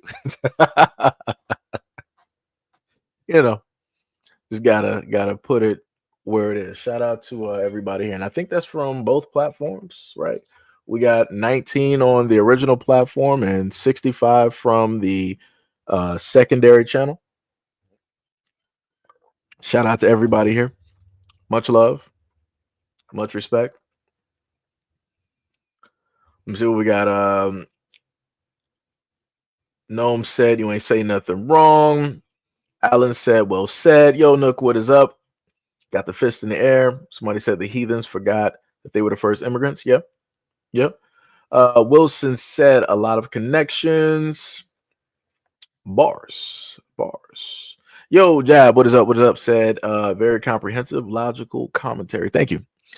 Because I tell you, sometimes when I give you guys videos, I'm waking up early in the morning and I'm doing these videos. So sometimes I may sound incoherent, but it's just me, waking up and just trying to, put out videos. So, it is what it is on that front there.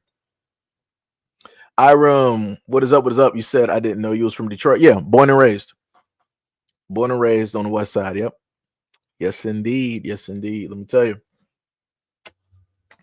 Born and raised. I used to go to proof of which, because a lot of people at a point in time used to always say that they're from Detroit, but when you ask them specific things about Detroit, they couldn't tell you. I used to go to McCullough. If you happen to, look that up on a map of Detroit, you'll figure out where McCullough is, and you'll figure out where, I used to go to school in Detroit. So yeah, just gonna put that directly out there. McCullough, used to go to Hallmark, different things like that. So yeah, also much love and appreciation to any of my fellow Detroiters directly out there. Detroit versus everybody. We in here. You said I started listening. Go Lions. That's bars, because the Lions are making a comeback. Let me tell you. Wilson said, we love you for that, bro. Keep them coming. Keep up the awareness. You say you from Southwest. You went to Chastity. Okay. I got you. I think I pronounced that right, because let me say my pronunciation is quite terrible directly out here. You see, you said Sloop from Detroit, Wave from North Carolina. Funny thing is, my grandmother is from the Carolinas. That's where she was born and raised, and she was a farm girl. So shout out to you and yours down there. We also got one of our moderators here that's from the Carolinas as well. I'm not sure where Gail is, but I'm pretty sure she's going to come through at a point in time after the stream is done, and she's going to be like, I missed another live stream. And I'm like, yep. It happened. What'd you say? Shay Show is in Detroit renovating property. Okay. Well, or you can put Shia or Shay. One of those, yeah. Okay, I got you. Midwest Outsider, what is up? Said Midwest family, always keep it real. Much love, respect, and appreciation. So again, like the first question that I gave directly to you guys at the start of the live stream, how do you guys specifically feel about the TikTok ban? What is your point? Do you care? Do you feel that it's fair or what have you? I wish, is there a voting system that I can actually place up here? I don't think I can do it by Streamlabs. I think I would have to do it by channel, right? Which channel I'm on the background? Let me see which one is it. Okay. I think if I go into the background, I can actually make a poll and I can see if you guys would care to vote at this moment in time. We could actually see where people are. So let me see if I can get this for you guys. Also, shout out We have on the secondary channel, we had about 547 views. Much love, respect, and appreciation to anybody that rolled through. Let me see, that's the goals. I'm just trying to see if I can create a poll for you guys. And I remember there was something in the background. Okay, we're not looking for that. Top chats. We're not looking for top chats. We are looking for engage with the audience. Okay, there we go. Let me see. Do you care about the TikTok ban?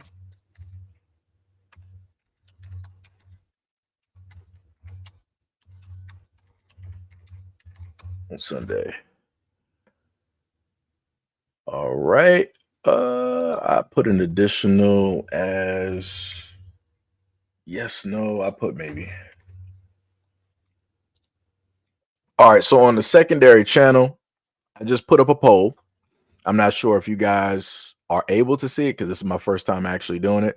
So you can vote directly on it, and we will see how people feel about it. I wish I can actually see the full list because for whatever reason it's showing directly up here. Okay, that's how to end the poll. Okay, there we go. So now I can actually fully see it. So we got like 6 votes so far.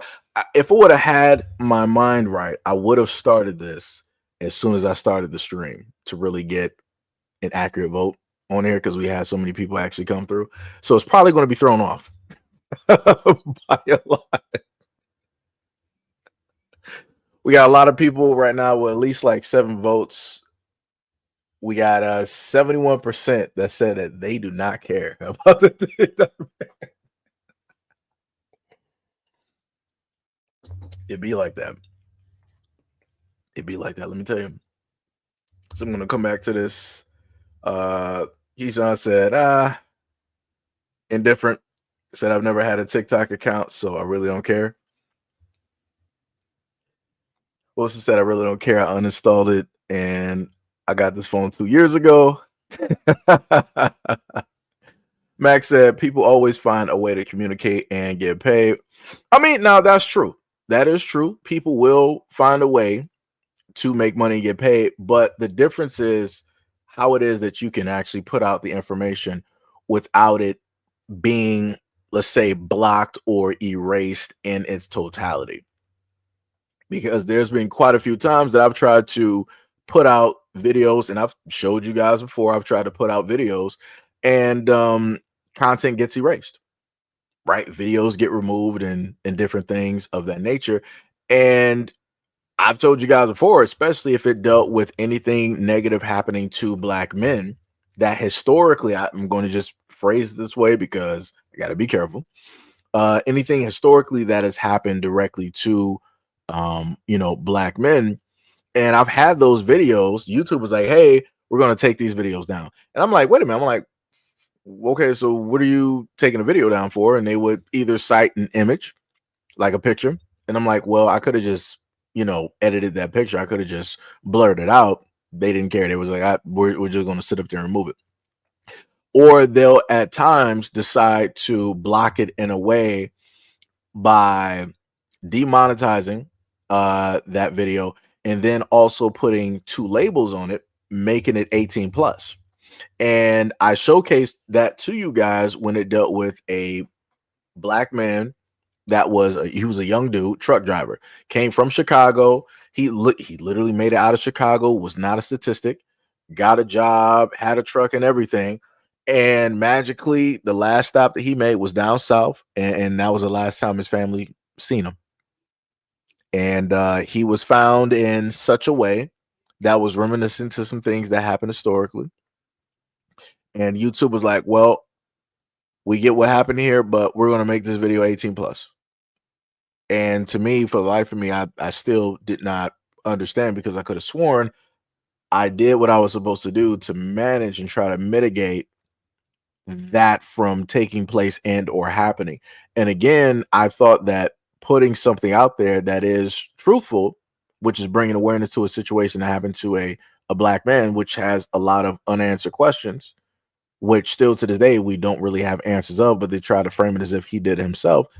And I'm like, oh, that's a little bit interesting. So that's about the third or fourth video that I've done dealing with that type of topic that has had issues directly on a platform. And that's what I'm trying to convey to people when it deals with the whole TikTok ban.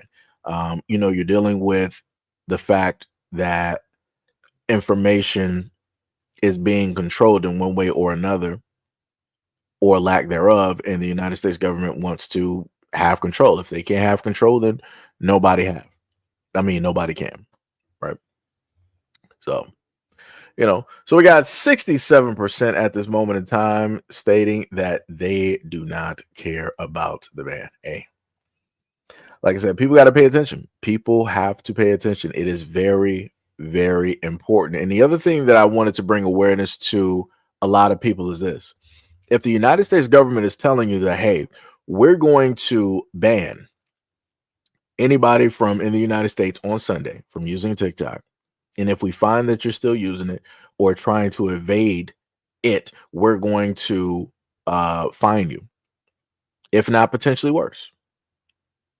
And you have to ask yourself, for anybody that has a cell phone, how would the United States government be able to actually find you? How would they actually know that you're still using TikTok? If they understand and know that you're still using TikTok after this ban, that would mean that they would be tracking you. That would mean that they would be monitoring you both on social media and on your phone. And I'm just trying to bring awareness to this so that people can stop and actually question and critically think. If the United States government is worried about the safety of all of this information and what's happening, where your information is going, is China doing this, is China doing that, then who is watching the United States government when they're monitoring and looking at all of your information? If the United States, if we're supposed to be watching China, if the United States government is supposed to be watching China, then who is watching our own government? Because we're obviously not doing it. We're looking in a direction that the government is telling us to look, while the government is supposedly looking in the same direction that we're looking at. So again, who watches the watchman? Who watches the watchman?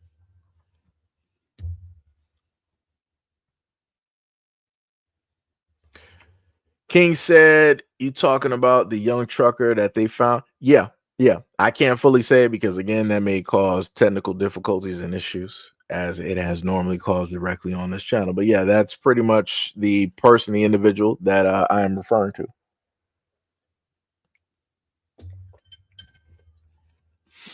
Wilson said, we have to know how to navigate other apps. It is true. We do have to know how to navigate other apps. But the problem is, who is in control of those apps?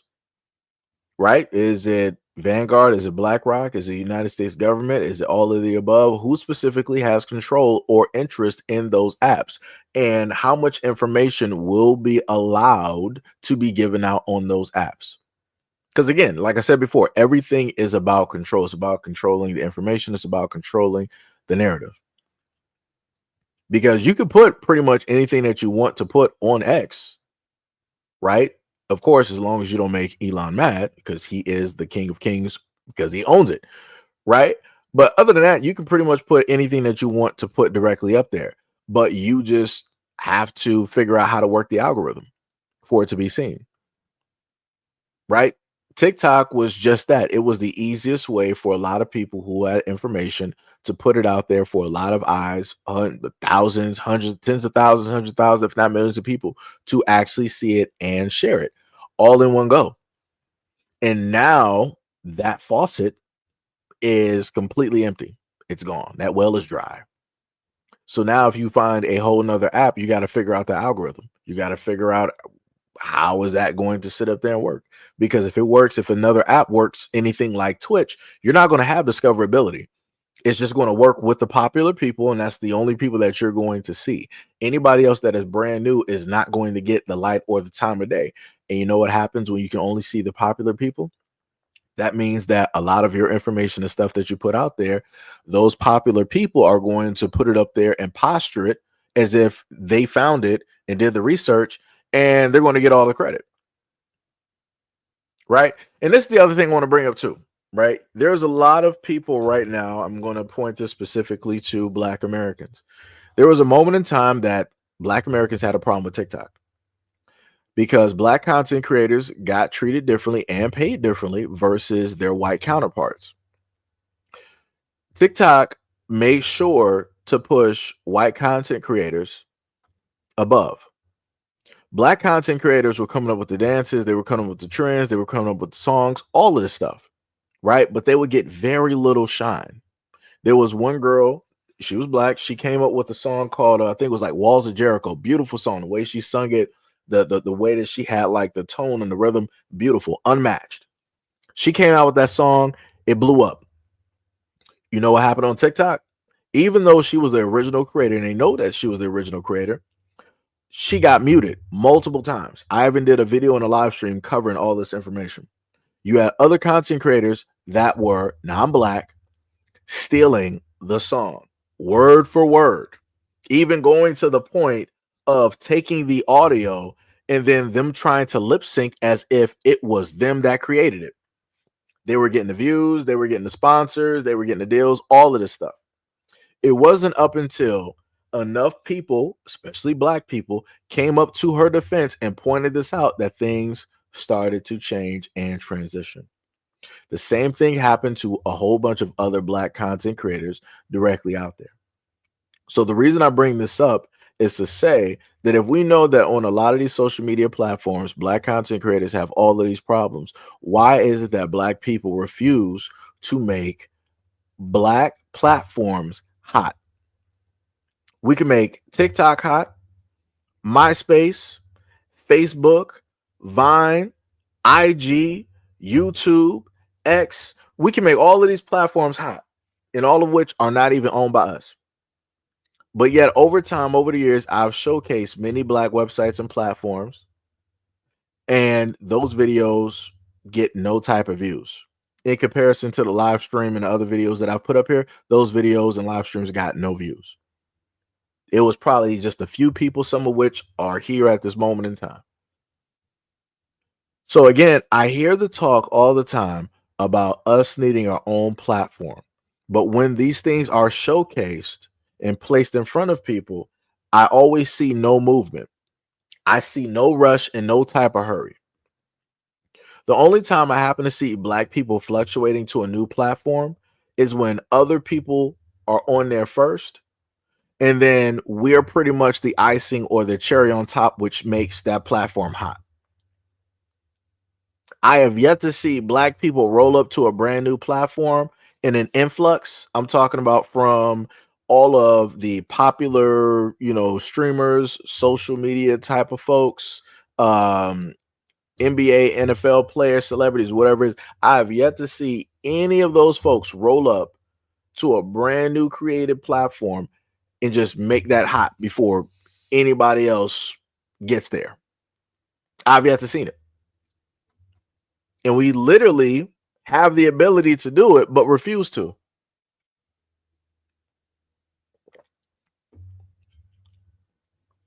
MacMin said the awakening and dissemination information is the real reason for the ban. Within months, our people will trend towards something else and keep it moving. We'll see. I mean, of course, there'll always be something else out there. But again, how the information was placed out on one platform versus others, yeah. It's going to be a world of a difference. World of a difference. Case in point, I'll put it to you like this. A lot of the folks out there in a whole nother community are finding out that once they go to Red Note and they want to start posting all of their flags, they want to start using, different pronouns and stuff like that on Red Note, they're getting banned and they're getting their content taken directly down. Right? So again, people are learning lessons. People are learning lessons that everybody is not going to react the exact same way that you want them to react. And everybody is not going to be so welcoming to a lot of things. And there's nothing they can do about that. You're not crying to the Senate. You're not crying to the state. You're not crying to nobody else that, oh, they took the, nobody cares. That red note is going to continue on the same exact way that it's always been continuing. So what do you think that then means? What will happen if another platform comes up and then black people want to start, putting up certain stuff? They want to start talking about history. They want to start talking about different accounts and of things happening historically. On TikTok, you were able to do that. You were able to bring up, certain things and put that information and educate some people and shed light and bring stuff up directly to people and get a lot of views, and the information will get, passed on and spread, and other people do videos, which is great, right? Everybody is learning and everybody is gathering this information on a brand new platform. Do you really think that they would allow, whoever owns it would allow black people to do that exact same thing twice? You gotta ask yourself, because you could try to do it on YouTube. You got a 50% chance of it being successful. You could try to do it on X, but your discoverability is going to be low. You could try to do it on IG, but nobody really cares because everybody's about entertainment. It's about half naked women, some other types of stuff directly as well, because if anybody's been on IG lately, that algorithm is quite funny and it's leading towards a direction of, I don't know what that is, right?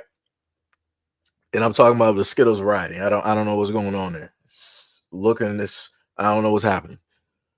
So again, discoverability is going to be low and people aren't going to pay attention to it because it's not entertainment worthy. They're going to list that as boring. You can try to put that on X, but again, the discoverability is going to be low. You could try to do something on Twitch, but guess what? Nobody's actually going to care because a lot of these social media platforms, when you break them down, it's about entertainment. It's about digesting things as quick as possible without, any type of stress, right? And if people have to do a lot of mind bending to understand or to, hear this information, they're going to tune out. Because the one thing I told people before to be very conscious of is that when it deals with things like TikTok, it's trained people within a very short time to only accept information in intervals of less than a minute. That's literally how much time. And if you only got less than a minute to give people that information, that means that you only have about less than 10 seconds of an open window to actually catch people's attention so that they would actually pay attention to the information in your video. So the time span that people have, the American people, is actually pretty short, which is a shame. And then that's going to also go directly into the entertainment. And look at how it is that the entertainment landscape is, in a sense, changing. How it is that they're trying to throw out certain movies and intervals and different things of that nature. You have certain people making movies in short form. They're making it in about 3 to 5 minutes that will tell a whole story. That's crazy. You can't tell a story in 5 minutes, especially one that's deep, that's emotional, that's very informal, that's going to, show each and every character. You're not going to be able to do that. Just imagine if Akira Toriyama was like, yeah, I'm going to tell the story of Dragon Ball Z in 5 minutes. Impossible. You're not going to be able to do it. You're not going to be able to do it. Even if you dealt with cut scenes for Dragon Ball Z, you're not going to be able to do it. It's going to be unsuccessful. It's going to be a convoluted pot of chaos and mess, and it's not going to make any type of sense. But that's, in a sense, where we are at this moment in time. Social media has been it's a blessing and a curse, like I told people before. And mentally, it is very damaging to not just the older folks directly out there, right? But it's highly damaging to the young folks directly out there. Because I put it to you like this. I've been on social media long enough where I have seen how information goes. And I tried to warn people that, hey, if you don't get a hold of this, such as, for example, World Star, which I used to talk about a lot on this platform, I'm like, hey, if people don't get a hold of this, it's going to get worse for the next generation. And that was back during like 2018, 2019. I was talking about that. So here we are in 2025 where nobody's focused on World Star. Everybody's focused on TikTok and X. But more so, I'm focused on X when I'm speaking on this, because I've literally watched a multitude of races of kids post fight videos on these social media streets, laughing and hee-hawing. And let me also let you know too, your kids also posting other things up there as well too, which is highly detrimental, which should not be posted at all. And this is where I've stated before that, hey, you guys need to monitor and actually parent your kids. You need to actually be the guardian. Stop being the best friend. Stop being the buddy. Stop doing all of that. Because all that's doing is enabling bad behaviors of these kids. This is why you got these young dudes out here running the streets going mad. That's why you got these young girls out here running the streets going mad. Like, everybody's acting crazy. Nobody has any type of role anymore. Everybody's doing the exact same role. Everybody's performing the exact same carnage, the exact same behavior. And this is supposed to be normalcy. It's crazy. So the next hit that we're going to end up having somewhere in 2025 or maybe 2026, which is going to be another rise. I'm not sure what social media platform people are going to be on and talking about this on. Maybe it might be, Twitter after something happens when Trump gets in office. Don't know. But one major thing that's going to be talked about, and mark my words, one major thing that's going to be talked about 2025, maybe 2026, is going to be the brand new release of Grand Theft Auto. And I will be there. I will be playing it, just like half of the planet will more than likely be playing it, because it is one of the biggest launches in video game history that everybody is literally waiting for at this moment in time. And we're going to see what the reaction of the governments are going to be. We're going to see what the political officials are going to say about Grand Theft Auto, because as I stated to you guys before, if there's not a distraction, they're going to make a distraction. If there's not anything important going on, they're going to make sure that something important is going on so that you're looking over here and not over there. Like I said, I pointed this out before when Britney Spears was shaving her head, acting all crazy. There was a spill that happened in the Northern Sea during that time that nobody knew about for about a few weeks to maybe like a month. And I'm like, ain't that interesting? Everybody's focused on how the celebrities going crazy, and then the waters are still getting polluted. Still getting polluted. Like I said before, sometimes it will cause a big enough mess in order for people not to pay attention. So during all of those oil spills, like I told people before, if they got you paying attention to all of these oil spills, what is happening at home that they don't want you paying attention to? What laws are they passing? What rules and regulations are they passing that you should be made aware of that you're not going to know anything about for some months or some years from now?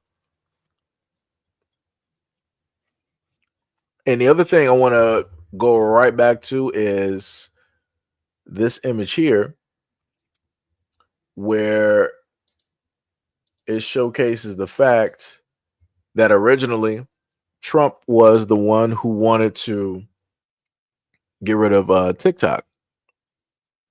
And that was during the first term, if I remember correctly.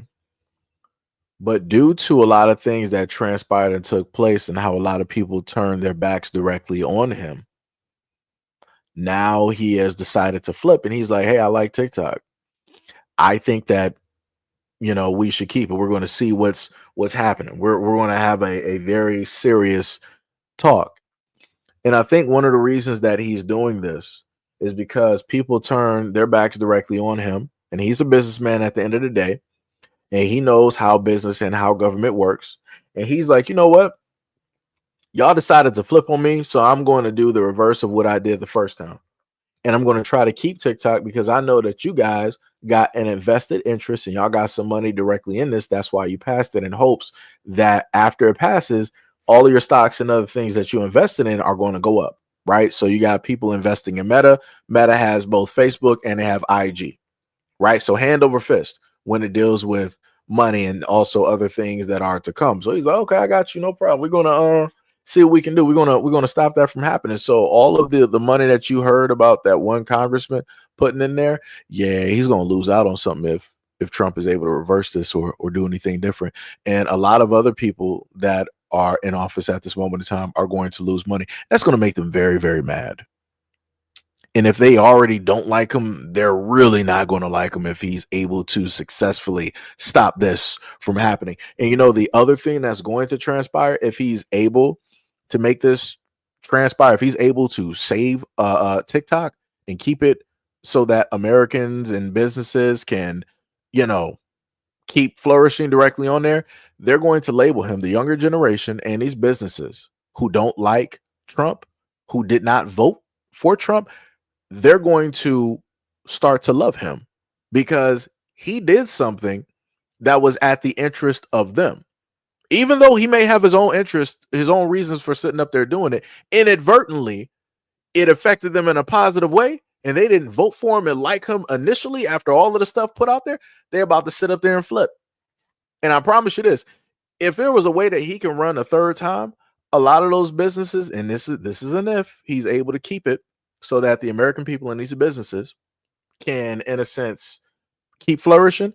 If he's able to reverse this, a lot of these young folks and a lot of these businesses would actually vote for him if he was to run for a third term. People don't even understand that if you do just a little bit of something nice, that you will gain a whole bunch from a lot of other people that may have otherwise written you off. And that's, in a sense, what he's potentially doing at this moment in time, on top of the fact that it's been stated that he has had conversations with the Chinese president. I don't want to mispronounce the name, but he has conversations and he's trying to keep peace. But if you go back some months ago where you had the Biden administration that was doing everything every which way, we were afraid of wars about to sit up there and take place and occur. World War III was trending for about like 2 months. Under the Biden administration, money was still being given over to foreign countries and all of these other types of things. And then he's over there still trying to have conversations with a multitude of people trying to just keep peace. Like I said, people got to understand and realize that you have the government trying to cause distractions and or problems in order to keep up distractions and or problems. That's all I'm saying. I don't know. Maybe it makes sense to some of the people directly out there. I don't know. But yeah, this is crazy. This is 100% crazy how a lot of this stuff is working. I wish things could be better. I wish things were, working differently, but this is where we are. This is where we are, guys. This is where we are. Let me tell you.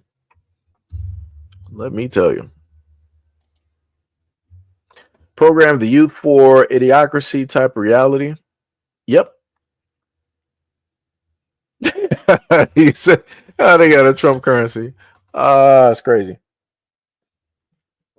Ryan James said only YouTube. The whole red note is not a good thing. You said Ryan James said, Lame, I don't care about TikTok or social media. Got rid of my Facebook account in 2010. I mean, I get that. I'm going to figure for Ryan James, you must be a part of the older generation, in a sense. So I get that. Anybody who is usually older, let's say, I'm not even going to say 40s because you got people in their 40s. Well, I'll put it up there. I'll say like 40s, 50s, 60s, 70s. I completely understand if people are like, hey, I don't care about social media, this, that, and the third. I get it. But this, I will tell you this, because I've covered a lot of stories dealing with mainstream media, and I've broken down stories, and I've showcased, and I'm talking about certain stories I made into a series because of how many lies mainstream media kept putting directly out there and not going back to cover up or erase their lies. And mainstream media lies a lot. They lie a lot. When I mean a lot, they lie a lot. And if you don't have an alternative method or a source to potentially get information, then it's going to lead to you absorbing and taking in a lot of lies, aka the propaganda that the United States has been dishing out since its inception. You said old millennial, near 40. Hey, I mean, well, you're not old. You are not old at all. All I'm saying is you gotta, keep certain avenues open, right? You don't really have to have the I put it to you like this: to anybody out there, we got 57 people. It's been going down for a minute. To anybody who is listening, any adults that's listening, all I'm saying is this: you might not like these social media platforms directly out there. That is cool. That is understandable.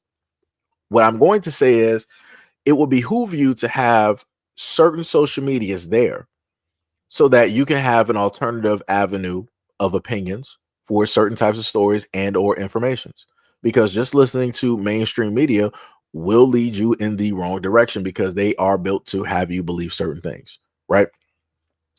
The other thing that I've showed people before is that you can train, if you're just starting off on a brand new profile or platform, whatever, you can train the algorithm to have certain types of information there. So if you want to see just tech, video games, news stories, whatever it is, anything that's relatable to you, you can specifically train it so that you can get what it is that you are looking for. That's all I'm saying. Have an alternate avenue for information. That's it. That's all I'm saying. Again, I'm not telling you to go re-download anything. I'm just telling you to kick that over. Just, think that. Never be, in a sense, fully closed-minded to, certain things. That's it. And also, going back to the effect of digital currencies and blockchain that I've covered when it dealt with the LA fires. I tried to tell y'all before that you should read up on things dealing with the blockchain, cryptocurrencies, and where the money is going and how moves are being made. Because if the government tells you not to do something, the government is going to make sure that they're all in and doing it before you do.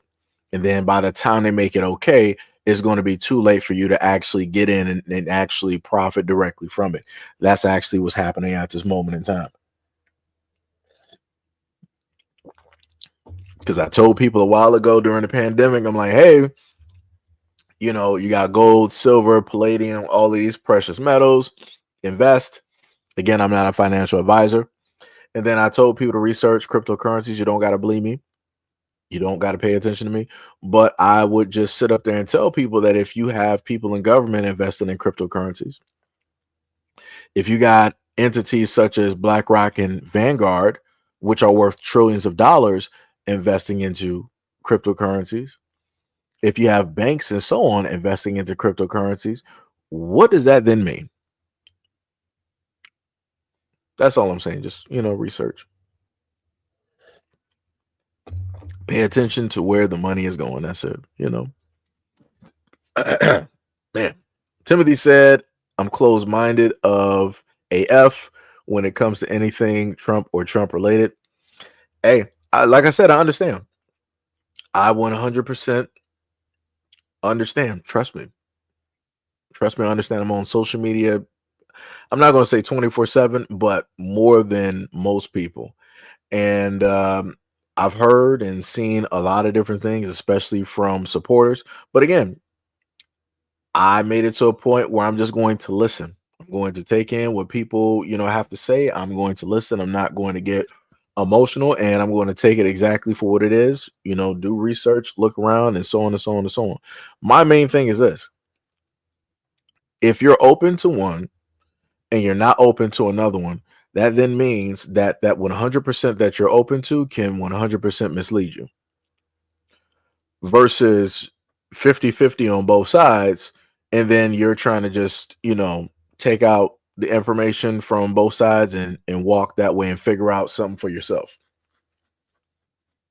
That's why I try to tell people before. I never try to tell people who to vote for, who's wrong, or in a sense, who's right. Because I've talked about Trump on this platform before. If people have been here long enough, you would have seen some of the early videos that I did that I've talked about Trump. I've especially talked about Biden. I sat up there and talked about Obama. I've brought up Hillary Clinton as well, and many other folks. And the other thing that I want, especially a lot of Black Americans to pay attention to. All of the people that normally try to get you guys to vote, notice how they're eerily silent. Notice how all of that fight, all that energy that they always have, people always running their mouth. Notice how a lot of people are silent as if they're just minding their business, just going their own way. They're just going a whole different motion. You might want to look at that as problematic. Because the one thing I try to make people realize is that a lot of people are paid and bought for. So, case in point, a lot of the celebrities that were supposed to be ramping up the votes for the Democratic Party, they were paid. You had the Cardi B's, you had the Beyoncé's, you had the Meg Thee Stallions, and so on and so on and so on. Yeah, a lot of people were directly paid for. And then I also brought up the fact that the Democratic Party still owes a lot of people some money. And a lot of people don't know how they're going to get paid. I haven't even actually looked to see if a lot of those people even got paid, as a matter of fact, because of all of the other things that transpired. And again, that's something else that people got to pay attention to. The moment in time that got brought up, magically we started hearing more things about aliens. There was other things going on with Congress. You had the World War III thing about to transpire. We got the whole thing dealing with TikTok. We got different types of food recalls of listeria and all these other types of things. Pretty much every single food got recalled.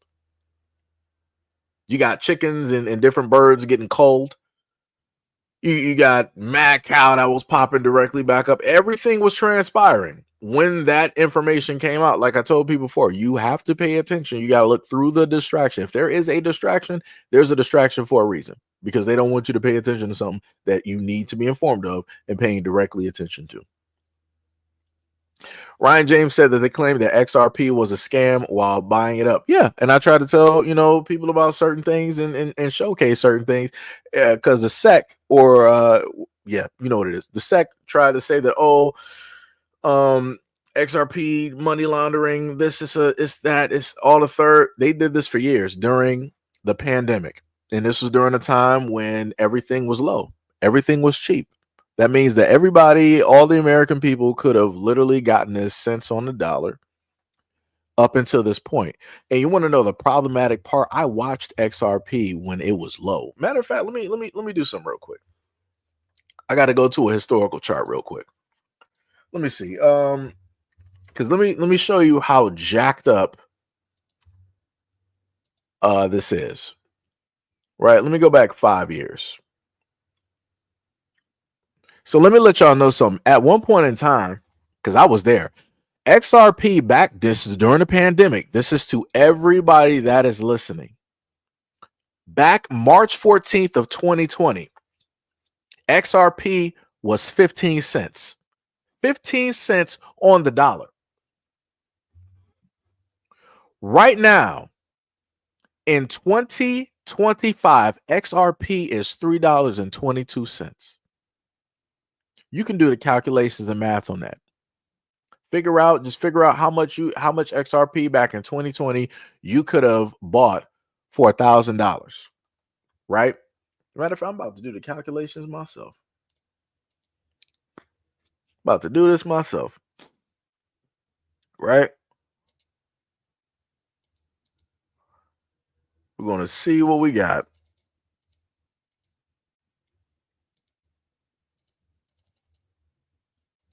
Do that. Right? You could have had a bit right there. So we look at that. And then we're going to take that number. What's the price? Oh, just to make sure my calculations are right, somebody write that, right? So you take $1,000. It's 15 cents on the dollar, right? So you take $1,000 back in 2020 and you invest that back in XRP. And then you look at the price of XRP right now, which is at $3.22. Figure out how much that investment would be worth. Somebody real quick. Quick maths.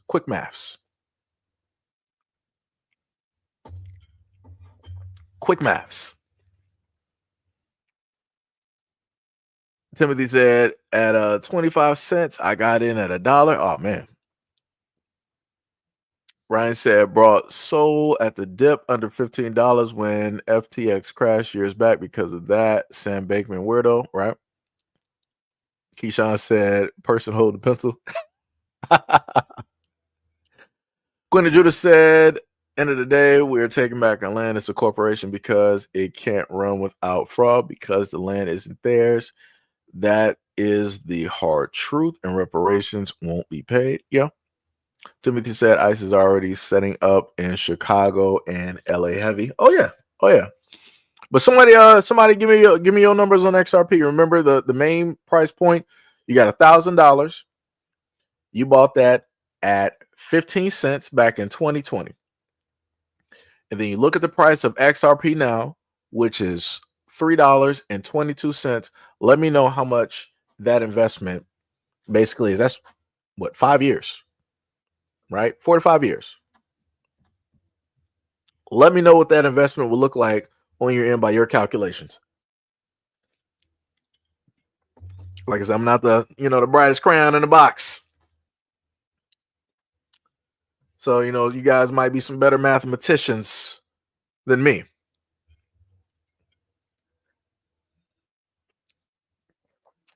But the main point of the reason that I've stated that is because that showcases the fact that the government knows of certain things that are transpiring and taking place, and they don't want people to be able to do the same thing that they did during the first wave.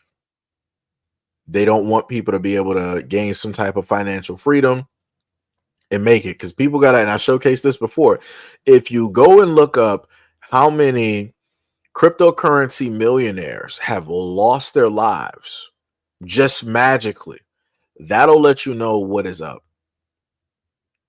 One of the pivotal people that ended up losing their lives was who was it? It was somebody dealing with PayPal, wasn't it? Somebody can refresh my memory because I've done a lot of stories. But it was a guy who worked for a money system that everybody has and uses. And before he did that, he was working on a cryptocurrency wallet because he stated that he wanted everybody to have privacy and he wanted their money to be their money.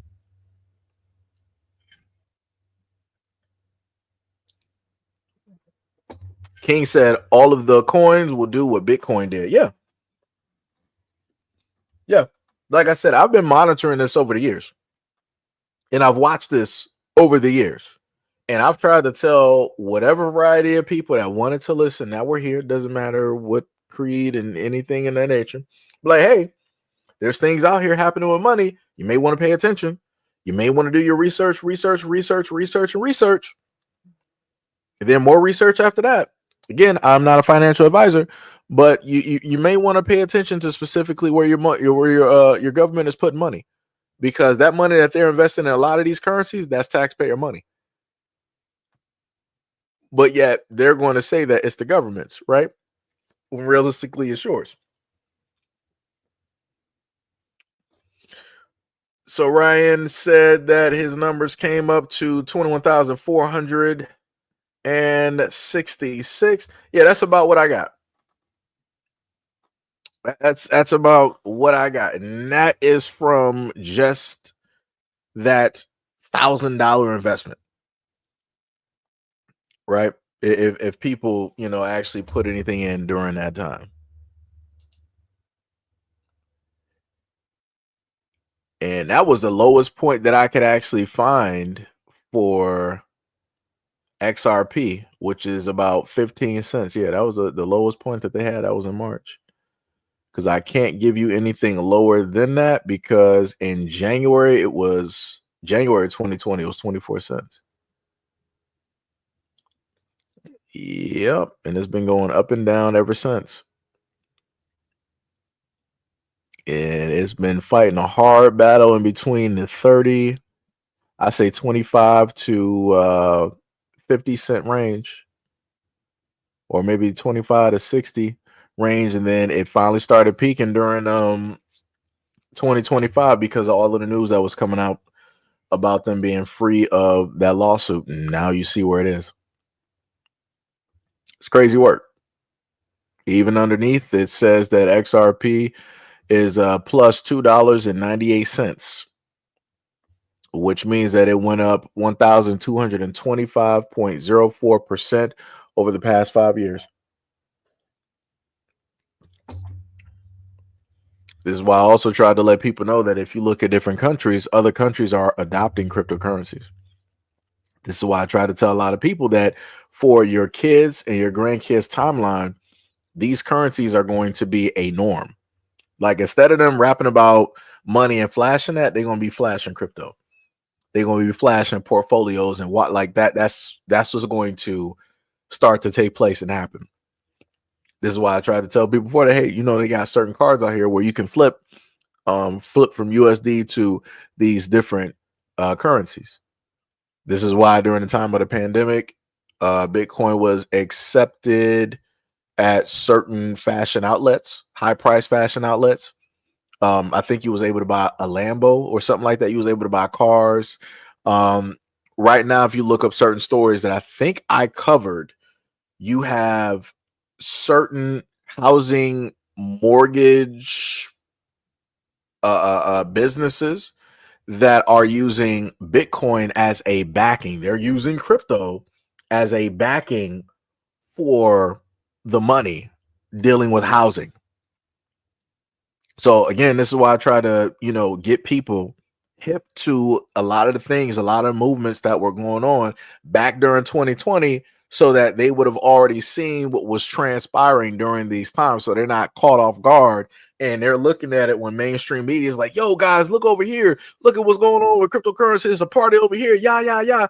And then you thinking it's all good and great up until you go to that door and you got a bodyguard telling you like, hold on, son, you can't come up in here. You ain't built for this. You're not invited. Like I said, people got to pay attention. People got to pay attention. People got to pay attention. But like I said, you know, I try to give out as much information as possible so that people can be up. That's it. Tim said, yeah, 1,000 from 2020 today is about 20K to 23K. Yep. Yes, sir. Yes, sir. But yep, that's about it. I think that's it for my TED Talk. I ain't gonna keep y'all here any longer. You know, we did pretty good today. 2 hours and 26 minutes of me rambling. Again, shout out to the people that I got. Here we got 6 people directly on the OG channel. Much love, respect, and appreciation to you guys. And we got 35 on the second channel. Shout out, much love and appreciation. Like I said, y'all could have been anywhere else, but y'all decided to be here. I wish I could also give the same shout out to the other people that, you know, rolled through here earlier, but you know, people, you know, dipped off at a point. Wow. That's what the views are looking like. I need that number to. That's crazy how that number looks directly up here. So let's see what we got for the vote. We're just going to end the poll directly on that. So we got 60% said no. We got 30% that said yes, and 10% said maybe, and that was out of 30 votes. Man. Like I said, people gotta, you know, care about a lot of this information out there and how it's going to be disseminated. But like I said, you know, for the other content creators out there, I hope the best for them. You know, I hope that they can, you know, tend to pull through. I know you got some independent, you know, home businesses directly out there. You know, like I said, I hope that a lot of people pull through and figure some stuff out, and they're able to see the, you know, the exact same success, if not better. But knowing how everything is controlled, you know, it's going to be tough. It's going to be tough. But anyways, that was it for the live stream and my rambling. A lot of the videos that you were able to see here today, I will have a short form video where I'll just give a, you know, a simpler opinion, you know, at the end. as I always do. I also have another video rolling up for you guys later on during the day. So hopefully you guys will be able to, you know, watch that. You guys will tune in for that and, you know, speak your minds in the comment section like you normally do. And again, much love and appreciation for any and all people that normally come through on the standard videos that I do and also leave a comment. Love you guys a lot. Appreciate you guys. Appreciate your time. As always, Mahoko said, hello, Seji. Sorry, I'm late. No problem, no problem. Like I said, I know that you know, everybody got jobs, families, and everything like that. So, you know, that's why I happen to do the longer form content for a sense. You know. But yeah, love you guys a lot. Value you guys a lot. Thank you for your time and everything that you do. I would not be able to do everything that I do without people like you and the support that I get from you guys by way of the channel, and any other methods and ways that you guys happen to support. So, as always, you'll be able to catch this on the replay after the live stream is done, so you can, you know, peruse it as you feel. And I will see you guys in the next video and or live stream. Peace out.